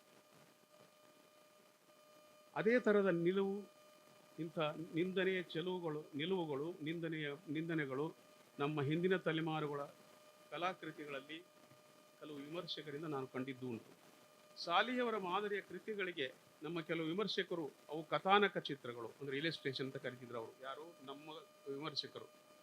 ಅವುಗಳಲ್ಲಿ ಕಲಾಕೃತಿಯಲ್ಲಿ ಇರಬೇಕಾದ ತತ್ವ ಮತ್ತು ಸತ್ವಗಳಿಲ್ಲ, ಹಾಗೂ ಅವುಗಳು ಒಂದು ಜಾತಿಯ ವಿಷಯಾದ್ಯಂತ ಚಿತ್ರಗಳು. ವಚನ ಸಾಹಿತ್ಯದ ಚಿತ್ರ ಬರೆದಾರೆ ಭಾಳಷ್ಟು ಜನ ನಮ್ಮ ಕಲಾವಿದರು. ಸಾಲಿಯವರು ಬರೆದಿದ್ದಾರೆ, ವೀರಶೈವ ಧರ್ಮದ ಬಗ್ಗೆ. ಅಲ್ಲಿ ಎಲ್ಲೂ ಜಾತಿ ಹೇಳಿಲ್ಲ, ಜಾತಿ ಸಂದೇಶ ಹೇಳಿಲ್ಲ. ಅದು ಮಾನವೀಯತೆ ಸಂದೇಶವನ್ನು ಹೇಳುತ್ತದು. ಆದರೆ ನಮ್ಮ ವಿಮರ್ಶಕರು ಏನು ಪಟ್ಟ ಕಟ್ತಿದ್ರು ಅಂದರೆ ಅವು ಜಾತಿಯ ಚಿತ್ರಗಳು ಅಂತ. ಅದಕ್ಕೋಸ್ಕರ ಅಂಥ ಕೃತಿಗಳ ಬಗ್ಗೆ ನಾನು ಅವ್ರಿಗೆ ಸಮಜಾಯಿಷನ್ನು ಕೊಟ್ಟು ಸಮಾಧಾನ ಮಾಡಿದ್ದು ಉಂಟು. ಸ್ನೇಹಿತರೆ, ಪ್ರಪಂಚದಲ್ಲಿರುವ ಪ್ರತಿಯೊಬ್ಬನ ಕಲಾಕೃತಿಗಳು ಅವನ ಸಿಗ್ನೇಚರ್ ಇದ್ದಂಗೆ, ಅಂದರೆ ಹೆಬ್ಬೆಟ್ ಸಹಿ ಇದ್ದಂಗೆ. ಆತನ ಕಲಾಕೃತಿಗಳು ವೈಯಕ್ತಿಕ ಅನಿಸಿಕೆಗಳ ಅಭಿವ್ಯಕ್ತಿಯ ವಿಮರ್ಶಕರಾದ ನಾವು ಅವುಗಳನ್ನು ನಮ್ಮ ಚಿತ್ರ ಇದ್ದಂತೆ, ನಾವು ಅನಿಸಿಕೊಂಡಂತೆ ಚಿತ್ರಗಳಿದ್ದಂತೆ ಎಂದು ಭಾವಿಸಬಾರದು. ಅಂದಿನ ಕಲೆಯ ಕಾಲಕ್ಕೆ ಹೋಗಿ ಆ ಕಾಲದ ಕಕ್ಷೆಯಲ್ಲಿ ನಾವು ನಿಂತು ಅವುಗಳನ್ನು ಅವಲೋಕಿಸಬೇಕಾಗುತ್ತದೆ. ಇದೇ ವಿಮರ್ಶೆಯ ಧರ್ಮ. ಇಷ್ಟು ವಿಮರ್ಶಕರ ಬಗ್ಗೆ ಹೇಳಿ ಮುಂದಕ್ಕೆ ಈಗ ಸಾಲಿಯವರ ಕಲಾ ಪ್ರೌಢಿ ಬಗ್ಗೆ ಹೋಗ್ತಾ ಇದ್ದೀವಿ. ದಿ ಸೋಮಶೇಖರ್ ಸಾಲಿಯವರ ಕಲಾ ಪ್ರತಿಭೆಯ ಪ್ರಭುತ್ವವು ತೀಕ್ಷ್ಣ ದೃಷ್ಟಿ ಮತ್ತು ಸೂಕ್ಷ್ಮ ಸಂವೇದನೆಗೆ ಮಾತ್ರ ಸಂವಹನವಾಗುವಂಥದ್ದಿತ್ತು. ಅದು ಮೌಲ್ಯಗಳ ಕಣಜವಾಗಿತ್ತು. ಸಾಲಿಯವರು ಎಷ್ಟು ಕಲಾಕೃತಿಗಳನ್ನು ರಚಿಸಿದ್ದಾರೆ, ಎಷ್ಟು ಪ್ರದರ್ಶನಗಳು ಮಾಡಿದ್ದಾರೆ ಎಂಬ ಮಾನದಂಡ ಮಾರ್ಗದಲ್ಲಿ ನಾವು ಅವರ ಕಲಾಕೃತಿಗಳನ್ನು ಕಾಣುವುದು ಅಪ್ರಾಮಾಣಿಕವಾದ ವಿಮರ್ಶೆಯಾಗುತ್ತದೆ. ಆ ಕಾಲದಲ್ಲಿ ನಾನು ಯಾನ ಮಾಡಿ ಸಾಲಿಯವರ ಕಲಾಕೃತಿಗಳ ನೋಟದ ನಿರ್ಧಾರಗಳನ್ನು ನಿವೇದಿಸುತ್ತಿದ್ದೆ.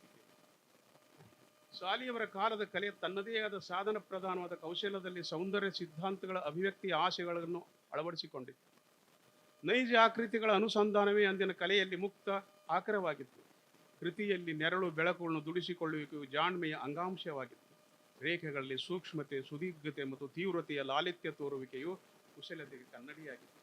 ಸ್ನಾಯುಶಾಸ್ತ್ರ, ಪ್ರಮಾಣಬದ್ಧತೆ, ಪರಿಮಾಣ ಪ್ರಜ್ಞೆ ಮತ್ತು ಯಥಾದರ್ಶನಗಳ ಪರ್ಸ್ಪೆಕ್ಟಿವ್ ಕಲ್ಪನೆ ಇವೆಲ್ಲ ಆ ಕಲೆಯಲ್ಲಿ ಒಳಗೊಂಡಿದ್ದವು.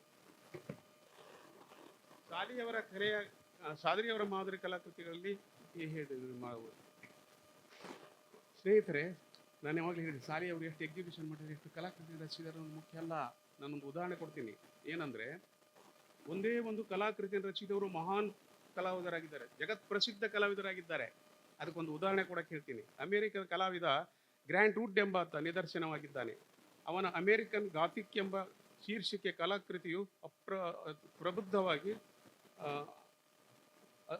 ಪ್ರತೀತಿಯ ಪತಾಕೆಯನ್ನು ಹರಿಸಿದೆ. ಒಂದೇ ಒಂದು ಕಲಾಕೃತಿ ಹರಿಸಿದ್ದಾನೆ. ಅಂದರೆ ನಾನು ಯಾಕೆ ಮೇಲೆ ಹೇಳಿದೆ, ಕಲಾಕೃತಿಗಳು ನಮ್ಮ ಸಿಗ್ನೇಚರ್ ಇದ್ದಂಗೆ ಅಂತ. ಅದು ನಮ್ಮ ವೈಯಕ್ತಿಕವಾದ ಅಭಿವ್ಯಕ್ತಿ. ಅದರಲ್ಲಿ ನಮ್ಮ ಎಲ್ಲ ತನಗಳನ್ನು ನಾವು ನೋಡ್ಬೋದು. ಆ ದೃಷ್ಟಿಯಿಂದ ಒಬ್ಬ ಕಲಾವಿದ ಎಷ್ಟು ಪೇಂಟಿಂಗ್ ಮಾಡಿದ್ದಾನೆ, ಎಷ್ಟು ಎಕ್ಸಿಬಿಷನ್ ಮಾಡಿದ್ದಾನೆ, ಎಷ್ಟು ಪ್ರಶಸ್ತಿ ತೊಗೊಂಡಿದ್ದಾನೆ, ಇದೆಲ್ಲ ಮುಖ್ಯ ಆಗೋದಿಲ್ಲ. ಆ ಕಲಾಕೃತಿಗಳಿಗೆ ನಾವು ಏನು ಆಸ್ವಾದ್ಯ ಮಾಡಬೇಕು, ನಮಗದು ಹೆಂಗೆ ಕಾಣುತ್ತೆ. ಒಂದು ಕಲಾಕೃತಿಯನ್ನು ನೋಡೋದು ಕೂಡ ಒಂದು ಕನ್ಯೆ ನೋಡ್ದಂಗೆ. ಒಂದು ಕನ್ಯೆ ಒಬ್ರಿಗೆ ಇಷ್ಟ ಆಗೋದಿಲ್ಲ, ಇನ್ನೊಬ್ಬರಿಗೂ ಇಷ್ಟ ಆಗಲ್ಲ. ಮತ್ತೊಬ್ಬರು ತಾನು ನಾನು ಮಾಡ್ಕೋತೀನಿ ಅಂತ, ಇನ್ನೊಬ್ಬರು ತಾನು ನಾನು ಮಾಡ್ಕೋತೀನಿ ಅಂತ. ಹಿಂಗೆ ಒಂದು ಕಲಾಕೃತಿಯನ್ನು ನೋಡೋದು ಅಂದರೆ ಒಂದು ಕನ್ಯೆ ನೋಡ್ದಂಗೆ. ಕನ್ಯೆ ಅಂತಂದ್ರೆ ಏನು, ಒಂದು ಸೌಂದರ್ಯದ ನಿಧಿಯನ್ನು ನೋಡಿದೆ. ಕನ್ಯೆ ಅಂದ್ರೆ ನಾನು ಶಬ್ದಶಃ ಇದು ಮಾಡ್ತಾ ಇಲ್ಲ, ಏನು ಅಲ್ಲಿ ಶಬ್ದಾರ್ಥ ಇಲ್ಲ ಅಲ್ಲ, ನಾನು ಶಬ್ದಾರ್ಥವನ್ನು ತಗೊಳ್ತಾ ಇಲ್ಲ. ಯಾಕಂದ್ರೆ ಒಂದು ಕನ್ಯೆ ಅಂತಂದ್ರೆ ಅದೊಂದು ಸೌಂದರ್ಯದ ಪ್ರತೀಕ ಅನ್ನೋ ಕಾರಣಕ್ಕಾಗಿ ಹೇಳ್ತಾ ಇದ್ದೀನಿ.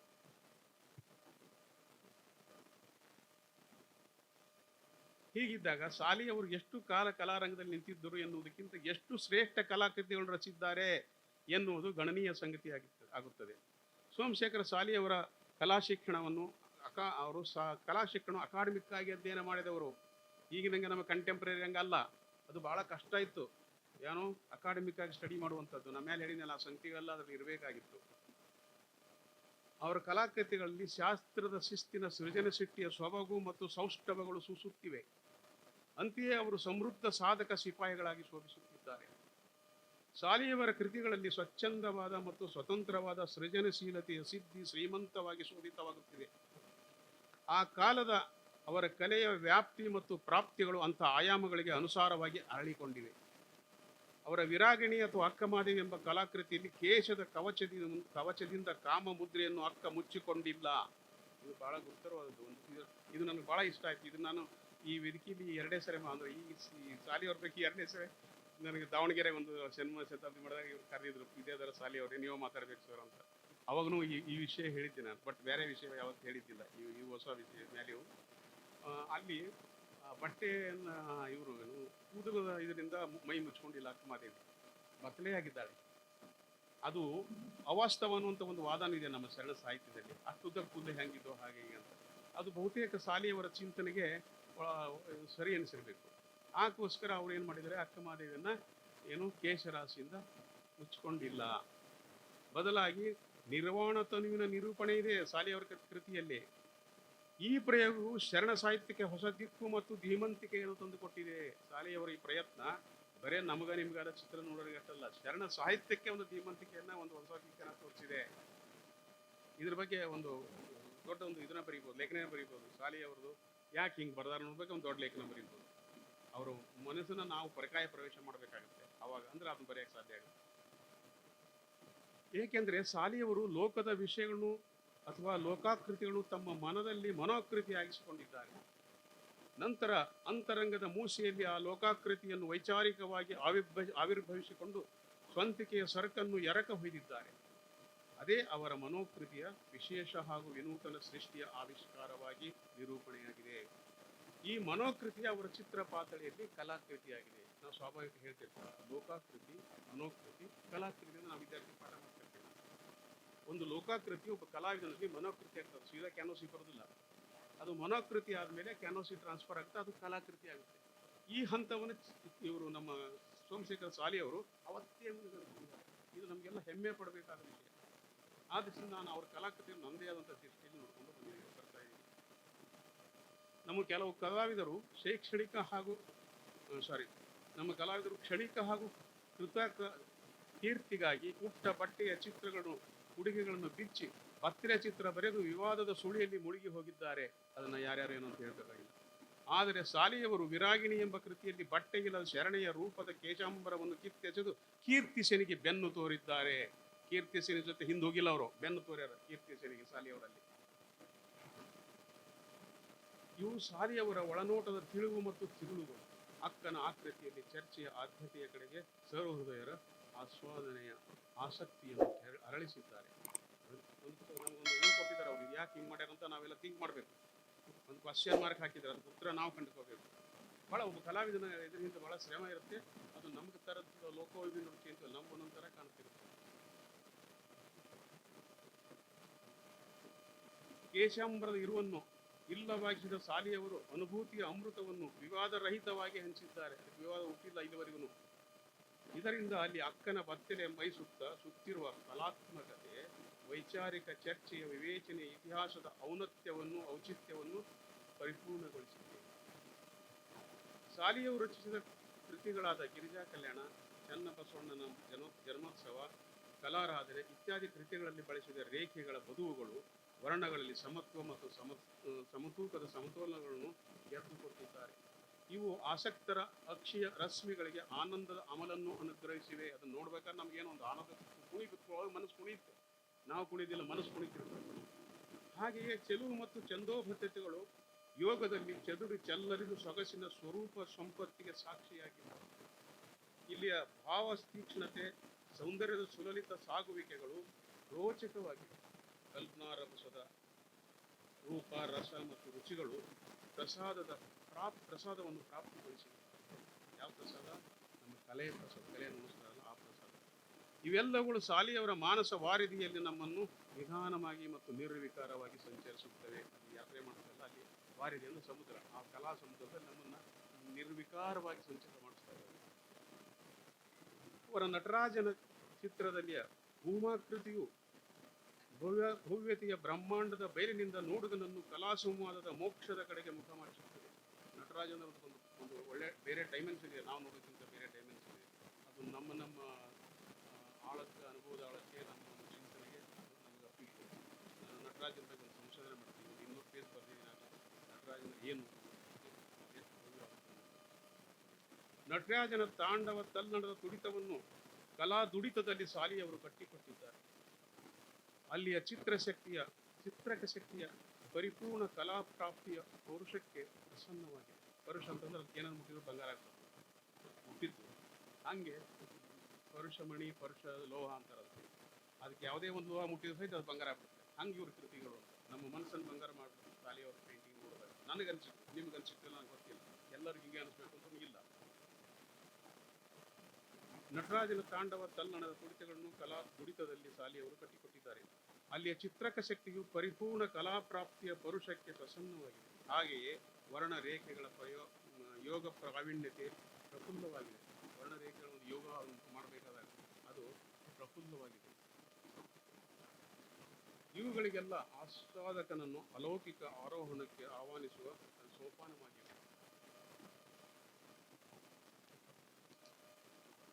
ಅವರ ಚರಕ ಹಿಡಿದು ನುಲುತ್ತಿರುವ ಮಹಿಳೆ ಎಂಬ ಕೃತಿಯ ಹಲವಾರು ವಿನ್ಯಾಸಗಳು ನೋಟಕ್ಕೆ ಮಾಟವಾಗಿ, ಮೋಹ ಮನೋಹರದ ಮೂಲಕ್ಕೆ ಮೇಳವಾಗಿ ಮೆರೆದಿವೆ.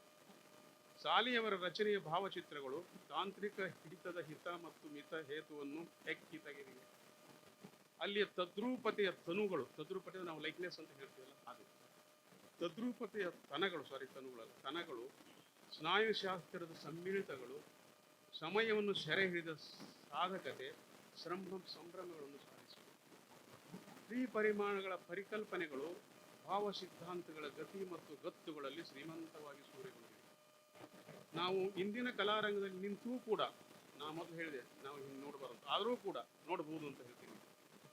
ಇಂದಿನ ಕಲಾರಂಗದಲ್ಲಿ ನಿಂತೂ ಕೂಡ ದಿ ಸೋಮಶೇಖರ ಸಾಲಿಯವರ ಕೃತಿರತ್ನಗಳನ್ನು ಅವಲೋಕಿಸಿದಾಗಲೂ ಸಹ ಅವುಗಳು ಮಾತಿಗೆ ಅತೀತವಾದವುಗಳು ಮತ್ತು ಅಜರಾಮರ ಅವಸ್ಥೆಗಳುಳ್ಳವುಗಳಾಗಿವೆ. ಆಸಕ್ತರ ಅಂತರಂಗವನ್ನು ಅಪ್ಪುತ್ತವೆ. ಅವುಗಳಲ್ಲಿರುವ ರೇಖಾಶುದ್ಧಿ, ವರ್ಣಸಿದ್ಧಿ, ಛಾಯಾವೃತ್ತಿ, ಭಾವಬಂಧುರತೆ, ಕಲ್ಪನಾ ಕುದುರೆಯ ಹುಚ್ಚಿನ ಕೆಚ್ಚು, ಭ್ರಮಾಲೋಕದ ಮೂರ್ತತೆ ಇವೆಲ್ಲ ಅವರ ಅಭಿವ್ಯಕ್ತಿಯ ಅಭ್ಯುದಯಕ್ಕೆ ಅಮರತ್ವವನ್ನು ಅನುಗ್ರಹಿಸಿದೆ. ಸಾಲಿಯವರು ಕಲೆಯನ್ನೇ ಪ್ರಮುಖ ವೃತ್ತಿಯಾಗಿ ಅಪ್ಪಿಕೊಂಡಿದ್ದರೆ ಅವರಿಗೆ ಕಲಾಚಿಂತನೆಯ ದೃಷ್ಟಿಯಿಂದ ನಿವೃತ್ತಿ ಎಂಬುದೇ ಇರುತ್ತಿರಲಿಲ್ಲ. ಅವರಿಗೆ ಬಹುದೊಡ್ಡ ಕೀರ್ತಿಯ ವಾರಿದಿಯ ಒಲಿದು ಬರುತ್ತಿತ್ತು. ಆದಾಗ್ಯೂ ಅವರ ಪ್ರತಿಭಾನ ಪರಿಶ್ರಮ ಅವರ ಕೃತಿಗಳಲ್ಲಿ ತಾದಾತ್ಮ್ಯದ ತೇರನ್ನು ಎಳೆದಿದೆ. ಅಂತೆಯೇ ಸಾಲಿಯವರು ಕಲಾಶ್ರೇಷ್ಠತೆಯ ಕರಣಿಕರಾಗಿ ತೋರುತ್ತಾರೆ. ಇಷ್ಟು ಸಾಲಿಯವರ ಬಗ್ಗೆ, ಅವರ ಕಲೆಯ ಬಗ್ಗೆ ನಾನು ಸಂಕ್ಷಿಪ್ತವಾಗಿ ವಿವರಿಸಿದೆ. ಈಗ ಮುಂದಕ್ಕೆ ಅವರ ಸಂಘಟನಾ ಶಕ್ತಿ ಹೇಗಿತ್ತು ಅನ್ನೋ ಬಗ್ಗೆ ಮಾತಾಡ್ತಾ ಇದ್ದಾರೆ. ಸಾಲಿಯವರು ಬಹುಮುಖ ವ್ಯಕ್ತಿತ್ವಗಳ ಸಾಧಕ ಶಕ್ತಿಗಳ ಸಂಗಮ ಶರೀರಿಯಾಗಿದ್ದರು. ಅವ್ರ ಶರೀರ ಇಷ್ಟೆಲ್ಲ ಇದ್ವು, ಒಳಗೆ ಶಕ್ತಿಗಳಿದ್ವು, ನಮ್ಗೆ ಗೊತ್ತಿಲ್ಲ.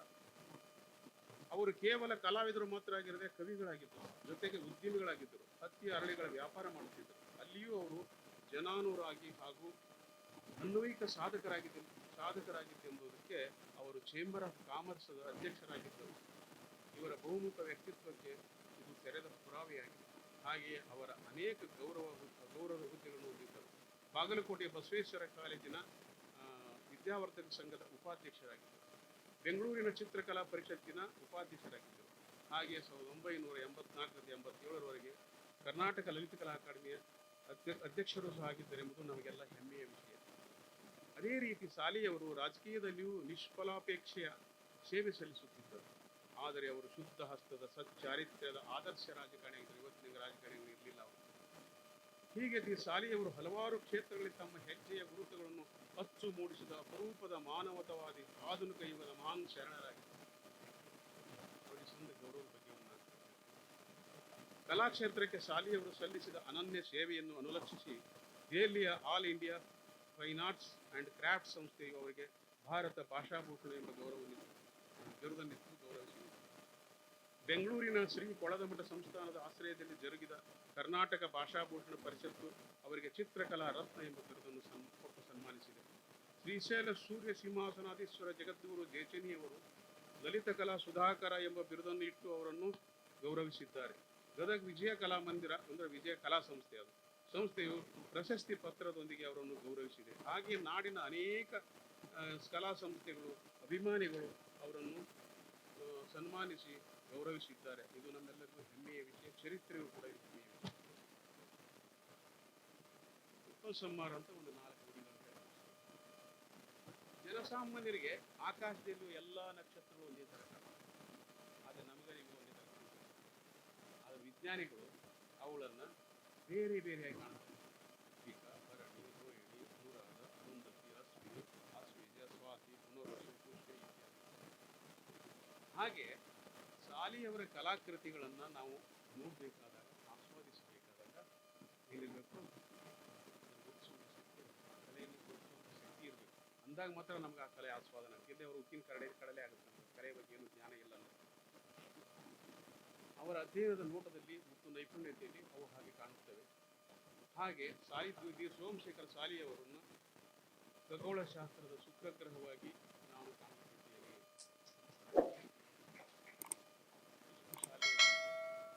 ಸಂಕ್ಷಿಪ್ತವಾದ ಮಾಹಿತಿಯನ್ನು ಅವರ ಜೀವಿತ ಕಾಲದಲ್ಲಿ ಆ ಮಾನೀಯರ ಸಂಪರ್ಕದ ಸೌಭಾಗ್ಯ ನನಗೂ ಸಾಧಿಸಿದ್ದನ್ನು ಸುದಿನಗಳ ಸುಸಂಧಿ ಎಂದೇ ಸಂಪ್ರೀತಿಯಿಂದ ಸಂಚರಿಸುತ್ತೇವೆ.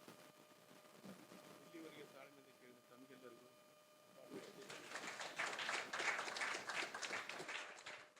ಹಿರಿಯ ಕಲಾವಿದರಾದ ಶ್ರೀ ಸೋಮಶೇಖರ ಎಂ ಸಾಲಿಯವರ ಕುರಿತು ಅದ್ಭುತವಾಗಿ ಅವರ ಕಲಾಕೃತಿಗಳ ವಿವರಣೆಯೊಂದಿಗೆ ಅವರ ಉಪನ್ಯಾಸವನ್ನು ಮಂಡಿಸ್ತಕ್ಕಂಥ ಡಿ ಉಪಾಧ್ಯಾಯ ಸರ್ ಇವರಿಗೆ ತುಂಬ ಧನ್ಯವಾದಗಳು. ದಯಮಾಡಿ ದೂರ ಚಪ್ಪಾಳೆ ಮುಖಾಂತರ ಅವ್ರನ್ನ ಅಭಿನಂದಿಸಬೇಕಂತ ವಿನಂತಿ ಮಾಡ್ಕೊಳ್ತೀನಿ. ಹಾಗೆ ಮುಂದಿನ ಉಪನ್ಯಾಸವನ್ನು ಬಿ.ಕೆ. ಹುಬ್ಬಳ್ಳಿಯವರ ಕುರಿತು ಡಾಕ್ಟರ್ ಬಸವರಾಜ್ ಕುರಿ ಅವರು ನಡೆಸಿಕೊಡ್ಬೇಕಂತೇಳಿ ಅವ್ರು ವಿನಂತಿ ಮಾಡ್ಕೊಳ್ತೀನಿ. ಕರ್ನಾಟಕ ಲಲಿತ ಕಲಾ ಅಕಾಡೆಮಿ ಬೆಂಗಳೂರು ಇವತ್ತು 3 ಜನ ಸಾಧಕರ 100ನೇ ಜನ್ಮ ದಿನೋತ್ಸವ ಕಾರ್ಯಕ್ರಮವನ್ನು ಹಮ್ಮಿಕೊಂಡಿದ್ದಾರೆ. ಇದು ಬೆಳಗ್ಗೆ ಉದ್ಘಾಟನೆಯೊಂದಿಗೆ ಸಾಕಾರಗೊಂಡಿದೆ. ತಾವೆಲ್ಲ ಸಾಕ್ಷಿಯಾಗಿದ್ದೀರಿ. ಈಗ ಮಧ್ಯಾಹ್ನದ ಕಾರ್ಯಕ್ರಮದಲ್ಲಿ ಕಾರ್ಯಕ್ರಮದ ಉಪನ್ಯಾಸ ಕಾರ್ಯಕ್ರಮದ ಅಧ್ಯಕ್ಷತೆಯನ್ನು ವಹಿಸಿಕೊಂಡಿರ್ತಕ್ಕಂಥ ಡಾಕ್ಟರ್ ಮಾನಸ್ ಅಧ್ಯಕ್ಷರು, ಕನ್ನಡ ಪುಸ್ತಕ ಪ್ರಾಧಿಕಾರ ಬೆಂಗಳೂರವರೇ, ಹಾಗೂ ಈಗಾಗಲೇ PR ತಿಪ್ಪೇಸ್ವಾಮಿ ಅವರ ಕುರಿತು ಮಾತನಾಡಿದಂಥ ಡಾಕ್ಟರ್ SC ಪಾಟೀಲ್ ನನಗೆ ಮಾರ್ಗದರ್ಶಕರಾಗಿ ಸಿಕ್ಕಿದ್ರು. ಇವತ್ತು ಈ PR ತಿಪ್ಪೇಸ್ವಾಮಿ ಅವರ ಜೀವನ ಮತ್ತು ಕಲೆ ಕುರಿತು ಈಗಾಗಲೇ ಮಾತನಾಡಿದ್ದಾರೆ. ಅದೇ ರೀತಿ ಇನ್ನೋರ್ವ ಹಿರಿಯ ಕಲಾವಿದರಾಗಿರ್ತಕ್ಕಂಥ ಶ್ರೀಯುತ ಸೋಮಶೇಖರ್ M. ಸಾಲೆ ಅವರ ಕುರಿತು ಡಾಕ್ಟರ್ DA ಉಪಾಧ್ಯಾಯ ಅವರು ಈಗಾಗಲೇ ಅವರ ಕಲೆಯನ್ನು ಕುರಿತು ಮತ್ತು ಅವರ ಕಾರ್ಯಗಳನ್ನು ಕುರಿತು ಮಾತನಾಡಿದ್ದಾರೆ. ಹಾಗೆ ವೇದಿಕೆ ಮೇಲೆ ಆಸೀನರಾಗಿರ್ತಕ್ಕಂಥ ಕರ್ನಾಟಕ ಕಲಾ ಅಕಾಡೆಮಿಯ ಅಧ್ಯಕ್ಷರಾಗಿರ್ತಕ್ಕಂಥ ಕುಮಾರ್ ಸರ್ ಅವರೇ, ಹಾಗೂ ಕರ್ನಾಟಕ ಲಲಿತ ಕಲಾ ಅಕಾಡೆಮಿಯ ಸದಸ್ಯರೇ, ಹಾಗೂ ಇಲ್ಲಿ ಸೇರಿರ್ತಕ್ಕಂಥ ಹಿರಿಯ ಕಲಾವಿದರೇ ಮತ್ತು ಯುವ ಕಲಾವಿದರೇ ಮತ್ತು ಭಾಳಷ್ಟು ಜನ ಆತ್ಮೀಯರು, ಈ ಜನ್ಮ ಶತಮಾನೋತ್ಸವದ ಇವತ್ತಿನ ಈ ಸಂದರ್ಭದಲ್ಲಿ ಕುಟುಂಬದ ಸದಸ್ಯರು ಕೂಡ ಆಗಮಿಸಿದ್ದಾರೆ.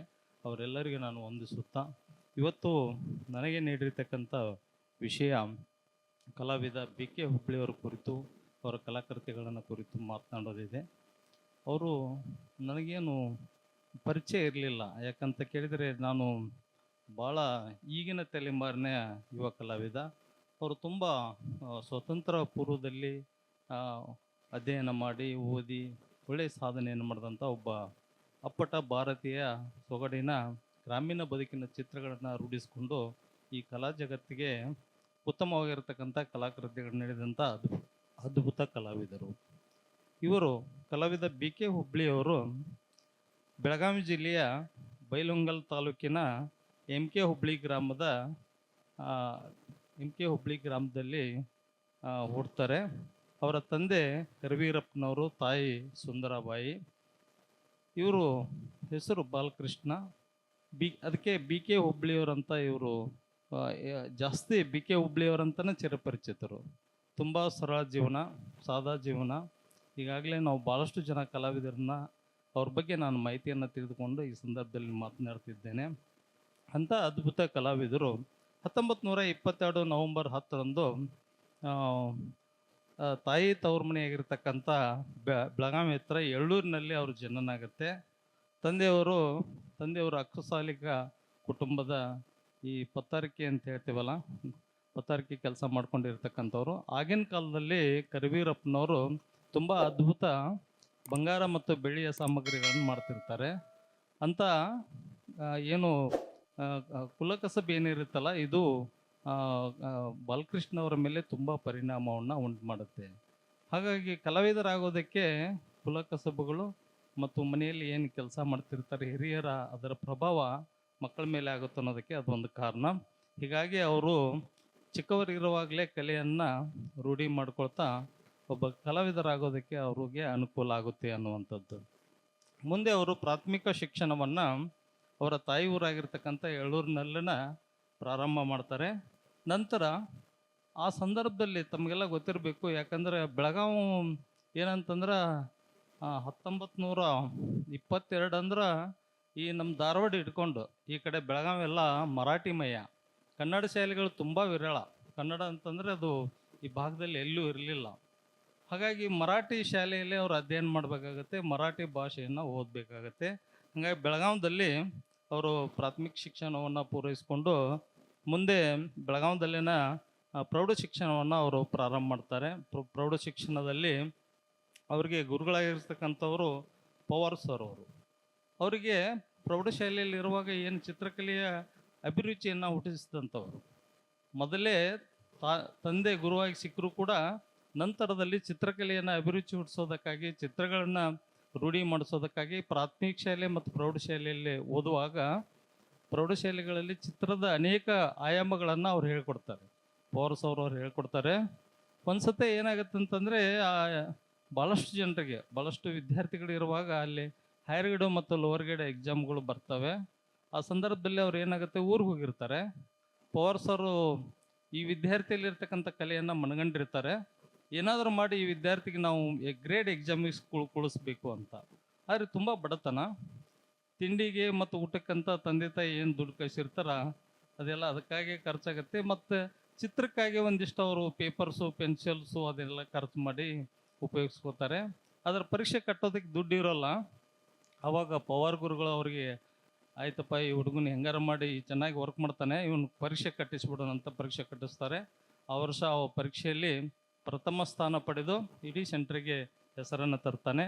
ಆವಾಗ ಅವ್ರಿಗೆ ಗೊತ್ತಾಗುತ್ತೆ ಈ ಹುಡುಗ ಮುಂದೊಬ್ಬ ದೊಡ್ಡ ಕಲಾವಿದ ಆಗ್ತಾನೆ ಅನ್ನುವಂಥದ್ದು.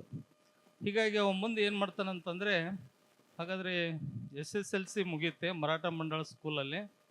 ಮರಾಠ ಮಂಡಳ ಸ್ಕೂಲಲ್ಲಿ SSLC ಮುಗಿಸ್ಕೊಂಡು ಮುಂದೆ ಧಾರವಾಡಕ್ಕೆ ಬರ್ತಾರೆ. ಧಾರವಾಡದಲ್ಲಿ ಅವತ್ತಿನ ಸಂದರ್ಭದಲ್ಲಿ ಹಾಲ್ಬಾವಿ ಸ್ಕೂಲ್ ಆಫ್ ಆರ್ಟ್ ಅಂದ್ರೆ ಭಾಳ ದೊಡ್ಡದು. ಅವಾಗ ಸ್ವತಂತ್ರ ನಂತರದಲ್ಲಿ, ಸ್ವತಂತ್ರ ಪೂರ್ವದಲ್ಲಿ ಪ್ರಾರಂಭ ಮಾಡಿದಂಥ ಕಲಾಶಾಲೆ. ಈ ಉತ್ತರ ಕರ್ನಾಟಕ ಭಾಗದಲ್ಲಿ ಅದೊಂದು ಕಲಾಶಾಲೆ ಇರುತ್ತೆ. ಹಾಗಾಗಿ ಇಲ್ಲಿ ಒಂದು ವರ್ಷ ಅವರು DTC ಮಾಡ್ತಾರೆ. DTC ಮಾಡಿಕೊಂಡು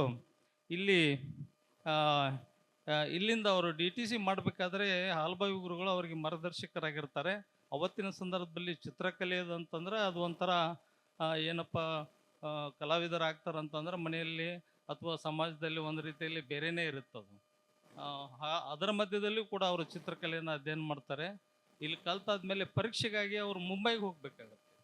ಅವತ್ತೆಲ್ಲ ಕಲಾಶಾಲೆಗಳಲ್ಲಿ ಇಲ್ಲಿ ಸೆಂಟರ್ ಇರೋಲ್ಲ. ಆವಾಗ ಬಾಂಬೆ JJ ಸ್ಕೂಲ್ ಆಫ್ ಆರ್ಟಿಗೆ ಅವ್ರು ಪರೀಕ್ಷೆ ಹೋಗ್ತಾರೆ, DTC ಅಲ್ಲಿ ಮುಗಿಸ್ಕೋತಾರೆ. ಮುಂದೆ ಅಲ್ಲಿ ಒಂದು ಆ ವಾತಾವರಣ ಅವ್ರನ್ನ ಏನು ಮಾಡುತ್ತೆ ಅಂದ್ರೆ ಮುಂಬೈ ಕರೆಸ್ಕೊಳ್ಳುತ್ತೆ. ಬಹುಶಃ ನಮ್ಮ ಅವತ್ತಿನ ಕಲಾವಿದರು ಭಾಳ ಜನ ಕಲಾವಿದರೆಲ್ಲ ಮುಂಬೈ JJ ಸ್ಕೂಲ್ ಆಫ್ ಆರ್ಟಲ್ಲೇ ಓದೋರು. ಇವತ್ತು M.V. ಮಿಂಜ್ಗಿಯವರು ಇರ್ಬೋದು, D.V. ಹಾಲ್ಬಾವಿಯವರು ಇರ್ಬೋದು, ಅಥವಾ ಇನ್ನೂ ಭಾಳಷ್ಟು ಜನ ಕಲಾವಿದರು ಮುಂಬೈಯಲ್ಲಿ ಅಧ್ಯಯನ ಮಾಡ್ತಾರೆ.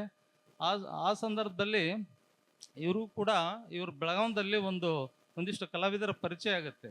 ಅವತ್ತು KB ಕುಲಕರ್ಣಿ ಸರ್ ಇರ್ಬೋದು, ಮತ್ತು ಪವಾರ್ ಸರ್ ಇರ್ಬೋದು, ಇನ್ನೂ ಅನೇಕ ಕಲಾವಿದರ ಒಂದು ಪ್ರೋತ್ಸಾಹ ಅವ್ರಿಗೆ ಸಿಗುತ್ತೆ. ಮುಂದೆ ಅವರು ಮುಂಬೈಗೆ ಹೋಗ್ತಾರೆ. ಮುಂಬೈಯಲ್ಲಿ ಡಿಪ್ಲೊಮಾ ಕೋರ್ಸನ್ನು ಮಾಡ್ಕೊಳ್ಳೋದಕ್ಕೆ ಪ್ರಯತ್ನ ಮಾಡ್ತಾರೆ. ಅಲ್ಲಿ ತುಂಬ ಪರೀಕ್ಷೆಗಳನ್ನು ಎದುರಿಸ್ಬೇಕಾಗತ್ತೆ. ಯಾಕಂದ್ರೆ ಸಹಜ ಮುಂಬೈ JJ ಸ್ಕೂಲ್ ಆಫ್ನಲ್ಲಿ ಹೋದ ತಕ್ಷಣ ಯಾವುದೂ ಸೀಟ್ಗಳು ಸಿಗೋಲ್ಲ. ಈಗಲೂ ಕೂಡ ತುಂಬ ಕಷ್ಟ ಇದೆ, ಪರಿಶ್ರಮ ಇದೆ. ಅವತ್ತು ಅಕಾಡೆಮಿಕ್ ಶೈಲಿ ಒಳಗೆ ಮತ್ತು ಏನು ಸಂಯೋಜನಾ ಶೈಲಿಗಳದವು ಮತ್ತು ಅದರ ಪದ್ಧತಿಗಳದವು. ಇವತ್ತು ಸ್ಕೆಚ್ ಮಾಡೋದಿರ್ಬೋದು, ಅದೆಲ್ಲ ತುಂಬ ಏನಂದ್ರೆ ಗಾಢವಾಗಿ ಅವರು ಅಭ್ಯಾಸ ಮಾಡೋರಿರ್ಬೇಕಾಗತ್ತೆ. ಅಭ್ಯಾಸ ಮಾಡಿ ಪರೀಕ್ಷೆಯಲ್ಲಿ ಎಂಟ್ರೆನ್ಸ್ ಪರೀಕ್ಷೆಯಲ್ಲಿ ಪಾಸ್ ಆದಮೇಲೆ ಅವ್ರನ್ನ ಒಳಗೆ ಎಂಟ್ರಿ ಕೊಡ್ತಿರ್ತಾರೆ. ಹಾಗಾಗಿ ಅಂಥ ಪರೀಕ್ಷೆಯಲ್ಲಿ ಉತ್ತೀರ್ಣರಾಗಿ ಅವ್ರು ಏನು ಮಾಡ್ತಾರೆ ಅಂದರೆ ಡಿಪ್ಲೊಮಾ ಕೋರ್ಸ್ಗೆ ಸೇರಿಕೊಳ್ತಾರೆ ಅಂತ. ಅದರ ಮಧ್ಯದಲ್ಲಿ ಅವತ್ತೆಲ್ಲ ಅನೇಕ ಸಮಸ್ಯೆಗಳ ಮಧ್ಯದಲ್ಲಿಯೂ ಕೂಡ ಅವ್ರು ಏನು ಮಾಡ್ತಾರೆ ಅಂದ್ರೆ ಅಲ್ಲಿ ಡಿಪ್ಲೊಮಾ ಮುಗಿಸ್ತಾರೆ. ಮುಂದೆ ಅವರು ಕಬ್ಬಿಯ ಸ್ಟುಡಿಯೋ ಅಂತ ಇರುತ್ತೆ. ಕಬ್ಬಿಯ ಸ್ಟುಡಿಯೋದಲ್ಲಿ ಭಾಳಷ್ಟು ಜನ ಕರ್ನಾಟಕದ ಕಲಾವಿದರು ಅಲ್ಲೇ ಹೂಗಾರ್ ಅಂತವರು, ಮತ್ತು SM ಪಂಡಿತ್ ಸರ್ ಅಂತವರು, ಮತ್ತು ಇನ್ನೂ ಅನೇಕ ಹಿರಿಯರು ಅಲ್ಲೆಲ್ಲ ಸ್ಟುಡಿಯೋ ವರ್ಕ್ ಮಾಡ್ತಿರ್ತಾರೆ, ಬ್ಯಾನರ್ ವರ್ಕ್ ಮಾಡ್ತಿರ್ತಾರೆ. ಅವರ ಒಂದು ಸಾಮೀಪ್ಯ ಅವ್ರಿಗೆ ಸಿಗುತ್ತೆ. ಅಲ್ಲಿ ಕೂಡ ಅವರು ತುಂಬ ವರ್ಕ್ ಮಾಡ್ತಾರೆ. ಇವತ್ತು ಪೋಸ್ಟರ್ ಕಲರ್ ಇರ್ಬೋದು, ಅಥವಾ ತೈಲ ವರ್ಣಗಳಿರ್ಬೋದು, ಅಥವಾ ಜಲವರ್ಣಗಳಿರ್ಬೋದು, ಈ ಥರ ಬೇರೆ ಬೇರೆ ರೀತಿಯಲ್ಲಿ ಅವ್ರು ಏನು ಮಾಡ್ತಾರೆ ಅಂತಂದ್ರೆ ತುಂಬ ವರ್ಕ್ ಮಾಡ್ತಾರೆ. ಆ ವರ್ಕಲ್ಲಿ ಅವರು ತುಂಬ ಹಿಡಿತವನ್ನು ಸಾಧಿಸ್ತಾರೆ. ಹೀಗಾಗಿ ಮುಂಬೈಯಲ್ಲಿ ಕೂಡ ಆ ಸಂದರ್ಭದಲ್ಲಿ ತಮ್ಮ ಅನೇಕ ರೀತಿಯ ಕಲಿಕಾ ಪ್ರಕಾರಗಳನ್ನು ಅತ್ಯಂತ ಭಾಳ ಪ್ರಾಮಾಣಿಕವಾಗಿ ಕಲಿಯುವಂಥ ಪ್ರಯತ್ನವನ್ನು ಅವತ್ತಿನ ಸಂದರ್ಭದಲ್ಲಿ ಅವ್ರು ಮಾಡ್ತಾರೆ. ಆಮೇಲೆ ಕಲಿತು ವಾಪಸ್ಸು ಮತ್ತೆ ನಮ್ಮ ಕರ್ನಾಟಕಕ್ಕೆ ಬರ್ತಾರೆ. ಬಂದಾಗ ತಂದೆಯವರು ಆಯ್ತಪ್ಪ ನೀನು ವಯಸ್ಸಿಗೆ ಬಂದಿದೆಯಾ, ಮದುವೆ ಮಾಡಿಬಿಡೋಣ ಅಂತ ತಿಳ್ಕೊಂಡು ಹೆಣ್ಣನ್ನು ನೋಡೋದಕ್ಕೆ ಅವ್ರು ಪ್ರಯತ್ನ ಮಾಡ್ತಾರೆ. ತಂದೆ ಕರಿವೀರಪ್ಪನವರು ಮಗನಿಗೆ ಮದುವೆ ಮಾಡುವಂಥ ವಿಚಾರದಲ್ಲಿ ಅವ್ರದ್ದು ಇಲ್ಲಿ MK ಹುಬ್ಳಿ ಪಕ್ಕದಲ್ಲೇ ಮಲಪ್ರಭಾ ನದಿ ದಂಡೆ ಇದೆ. ಅದರ ಪಕ್ಕದಲ್ಲಿ ಕಿತ್ತೂರು ಇದೆ. ಕಿತ್ತೂರಿನ ಪತ್ತಾರ್ಕಿ ಮನೆತನದ ಗಿರಿಜಾ ಅನ್ನುವ ಕನ್ಯೆಯನ್ನು ಅವರು ಹುಡುಕಿ ಮಗನಿಗೆ ಮದುವೆ ಮಾಡ್ತಾರೆ, ಜವಾಬ್ದಾರಿಯನ್ನು ನೀಡ್ತಾರೆ. ಅವರು ಕೂಡ ಕಲಾವಿದೆಯಾಗಿರ್ತಾರೆ. ಗಿರಿಜಾ ಅನ್ನುವಂಥ ಮಹಿಳೆಯು ಕೂಡ ಕಲಾವಿದರಾಗ್ತಿರ್ತಾರೆ. ಹೀಗಾಗಿ ನಂತರ ಚಿಂತಾಮಣಿ ಹೈಸ್ಕೂಲಲ್ಲಿ ಅವರು ಕೆಲಸ ಸಿಗುತ್ತೆ. ಡ್ರಾಯಿಂಗ್ ಟೀಚರ್ ಆಗಿ ಕೆಲಸ ಮಾಡ್ತಾರೆ. ಒಂದು ಉದ್ಯೋಗ ಕಂಡುಕೊಳ್ತಾರೆ.